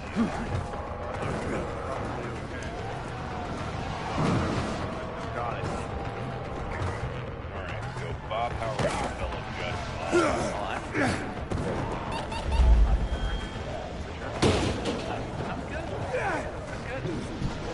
Summer's cooling off a little bit. Not so terribly hot all the time. You know, September. Oh wait, we're not supposed to take I mean, we're finally kind of caught up at this point. We have a lot of episodes of stuff that we experimented on, unless we have a situation where we do the best of stuff put out because we have some snippets that we've done. This should be finally caught up and accurate. Not that anyone ever knows that it wasn't, so I should shut up. Deducting 5 points from myself. I don't get it. Wait, you know what? I do have a thing that I noticed that I saw this week that actually made me laugh. So I've been checking out the subreddit periodically to see what's going on, see what people are talking about. There was a thread. Someone was just, you know, the old classic, like, what's your favorite episode? What's your least favorite episode? And I went and I looked at that and I was like, well, everyone's probably going to say the same shit, right? People still ask me if my fridge works. That was a long time ago now. Still ask constantly. So, like, sure, everyone liked the fridge one, I guess, that's fine. And I probably they don't like, I don't know, one of the early ones. One of the ones that it was a long time ago that I remember. I swear, every answer was different. There were a good number of fridge ones, but there were such a mix. The conversation was just like, someone would start like, oh, I love the fridge one. I didn't like the making a best friends one. And then someone would come in and be like, whoa, that was my favorite one. How did the best friends one was such a weird dynamic. That was funny. And, you know, I didn't like the body odor one. And then someone, like, everyone likes different episodes. And I think that's good. No, that's great. I think so too, yeah. That means we're making a variety of experiences. I don't know. It was interesting. Usually everyone, you know, universally likes the only good one and hates all the rest of them. Things that are episodic. No. That's never what it's been about when it comes to content that we create, which is why it's so important that we bulldoze forward and not care what anyone actually thinks, let alone ourselves. So, I don't think anything. Was last week's the only one that was, like, serious the whole way through? No, maybe. Okay, did you just some helium in between answers? Hey, don't you criticize me. I'm the judge here. Oh, okay, I'm sorry. I didn't mean to. You said that without context, Wade. You realize that was just Mark trying to remember what the last episode was. Yeah. Because he's been so busy with his own shit. Well, it has to be Dreams and Nightmares, because this is our only draw week. Yeah, well, some of us have a lot going on, Wade. Yeah. Not me. And you know, I feel like, Wade, if you had been actually scoring throughout the episode, you might not have come to the conclusion of a draw. Oh, you don't know that I wasn't. You didn't say that you wasn't. But, if I said I wasn't, then I definitely wasn't. But I might have been if I... Fairfield, Ohio, called Buffalo Joe's. That's my brother has a kid. Oh, okay, Buffalo Joe's. My God. Story. Got it. How good are the onion rings, Wade? I'm sure I that's... get fries. Oh, you are uncultured swine. God, I hate this place. But they do have these cheesy breadsticks that are just, like, so big and thick and delicious. Anyway, I'm sure you've got more interesting stories than that. does our experience include, like, service? Like, good and bad service from waiters and waitresses? Sure. That's part of it. Do you think that there's a limitation on any of these? Yeah. Bob, is there a limitation on any of these? I mean, I'd prefer it if we stuck pretty strictly to the proposed topic, but I suppose Brain deep small of my selection. divergence for pertinent side stories may be appropriate. What's this podcast called? I don't know. I don't remember. Highly focused? Like the test group. What was it? It was a focus group. Focus testing. Dude, if we were going for an ironic name, focus group would be a banger of title. Oh, it's too late. We're pretty much committed to the dumb one, so All that's right, fine. wait, no, but we're claiming focus group as a podcast name for a future podcast. I'm claiming that. That's our second podcast that we make in a couple of years where we shock people with how intensely focused we can be if we want Oh my God, what if that's like the bonus content, like, podcast, or the name of the bonus content we put out, like focus testing or focus group? Try hard PvP podcasting. Oh man. All right, so what do you got, Wade? Got some tasty numbs? All right, I'm going to go ahead and just throw out the one that everyone's waiting for at the beginning. The fact that my entire life, I have not really found much Mexican food that I've enjoyed. And I know it's like the most popular food type, and everyone loves it, and everyone loves to rag on me for not liking it. But the thing that comes to my mind the first time people bring up food people love and hate is the fact that every time, virtually every time I either meet somebody new or someone that I know doesn't know that I don't like tacos and stuff, the first thing they say is, oh, you're just gonna try the real one. Every single time. You're not going to go to a Mexican restaurant. And then I'm notoriously taken to what they consider to be a real Mexican restaurant where they home cook it and they hand me a taco or an enchilada or a burrito or whatever. I take a bite, it tastes like rotting rectum, and then they're like, oh, well, I must have, I don't know, been a bad batch or something. Well, there's always an excuse. I'm not allowed to not like Mexican food. and I'm glad everyone else But enjoys it. I am. there is literally no way that you hate all Mexicans. That's probably true. So I took 4 years of Spanish in high school, and I actually prepared a couple of Mexican dishes because they had a day where we'd like bring something in. And I made this dish called pollo con piña. I think it's like chicken and pineapple. I don't know if I made it right, but I made it, and it tasted really good. It was almost like if I remember right, that was like 15 years ago, but if I remember right, it was kind of like a stew almost. That was really good. But whenever people think of Mexican food for me to eat, it's always you have to like tacos. It's always tacos. That's the main one. I'm not allowed to like tacos almost specifically. I just want to say this. If you didn't make the point of saying it, you would have to eat way less tacos. Every time it comes up, because they're so universally liked, every time it comes up and you're like, can we get something else? I don't really like that. And everyone's like, whoa, it's a taco place. You don't like tacos? You're like, I don't like Mexican. I've never had Mexican food that I like. And people are like, that's not possible. There's bad Mexican food, but good Mexican food is so good. If someone was just like, can we get tacos? And you were like, yes, I'll eat a side of rice and some chips and salsa or something. Whatever. There's got to be something on the menu that you could eat. It would not be a normal amount of tacos. It's a false memory. But you always saying that always inspires people to be like, no, I know this place. You can't not like these. And then it's like, you are subjected to way more tacos because you always are like, oh, I hate tacos. And everyone's like, it's not possible. And they force you to eat I think this is a false memory. I don't think I bring it up as often as everyone else thinks I do. Someone always does bring it up, but it's usually not me. It's true, actually. You brought it up today. No, that is true, though. You brought it up. Well, it's the topic today. I said food. I totally have memories of like tour stuff, or like when we were in LA before prepping for the tour, and someone was like, "Oh, let's just get like Chipotle catering or something." There's a big deal. And you didn't say a word, and someone was like, "Oh, Wayne hates Mexican food." And it started off. That's what usually happens. Yeah, that's true. Okay, that's true. But you didn't start off this one like, all right, I know where this is going. Okay, Mexican food. You brought up hating food, and I figured if I got this out of the way early, I could have good topics by the end. But I wanted to get this one out there. No, you know, everyone listening at home is frothing at the mouth, being like, no, you haven't tried real. Like, this is the new Bob's Fridge. You're gonna have people constantly just like bashing down your door to get you to try their grandma's Mexican food. Because it's unbelievable. You have a P.O. box, Wade? I know. Everyone's got the best Mexican food. I've just, the 500 times I've had to try, it's always been the wrong place, or maybe the shells were too old, or, I don't know, maybe the human feces they had to supplement instead of the cheese wasn't as good as the usual. Okay, see, that's getting offensive, is what that is. That's insulting to the Mexican people. The thing is, it's fair of you to say, like, oh, well, you know what, it's cilantro or cumin, because those are things... It might be, I don't know. Cilantro is scientifically, I don't know scientifically, but it's been shown that people either really like cilantro or it tastes like soap or something. And same with cumin. I totally get cumin to some people tastes like, dirt or something. It doesn't taste good, it tastes bad. If you said it in a respectful way, people will be like, oh, well, that makes sense. Like every Mexican restaurant puts just a shit ton of cilantro and cumin on like everything. But you're always like, oh, well, they must make it with diarrhea. They must grind up their guinea pigs, and they leave the bones in, and then they season it with the shit from all the babies in the world. And it's like, wait, why are you being so fucking rude? If you just said it in a respectful way, it would be way less of a visceral response. I guarantee you.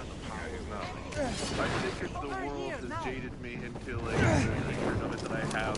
How no one has ever been like, we'll do this. It's always like, you don't like what? Something must be wrong with you. It's always like, especially for people I don't know, if like, they're like, oh, do you want something from this taco place? I'm like, nah, I'm not really a big fan. Like, I try to keep it like somewhat calm and respectful, but like their response is always blown out of proportion. And whenever it's people I know, yeah, I'll talk about human feces all day. I don't give a shit. But with new people, I do try to be like, if you guys want to get that, that's fine. I'll find something or I'll order from somewhere else. Oh no. What do you mean? Wait, you're one of those taco haters? I've heard about your kind. It's like, oh Jesus God. I can't wait to pop into one of your streams now after this episode. Please, just people talking about this. You're one of those taco haters. I just can't do it. Alright, okay, so Mexican food aside, I mean, we could isolate the common denominator of you cooking it versus someone else cooking it, but we won't get there. Let's just say, okay, Mexican food, it's not an interesting topic, it's not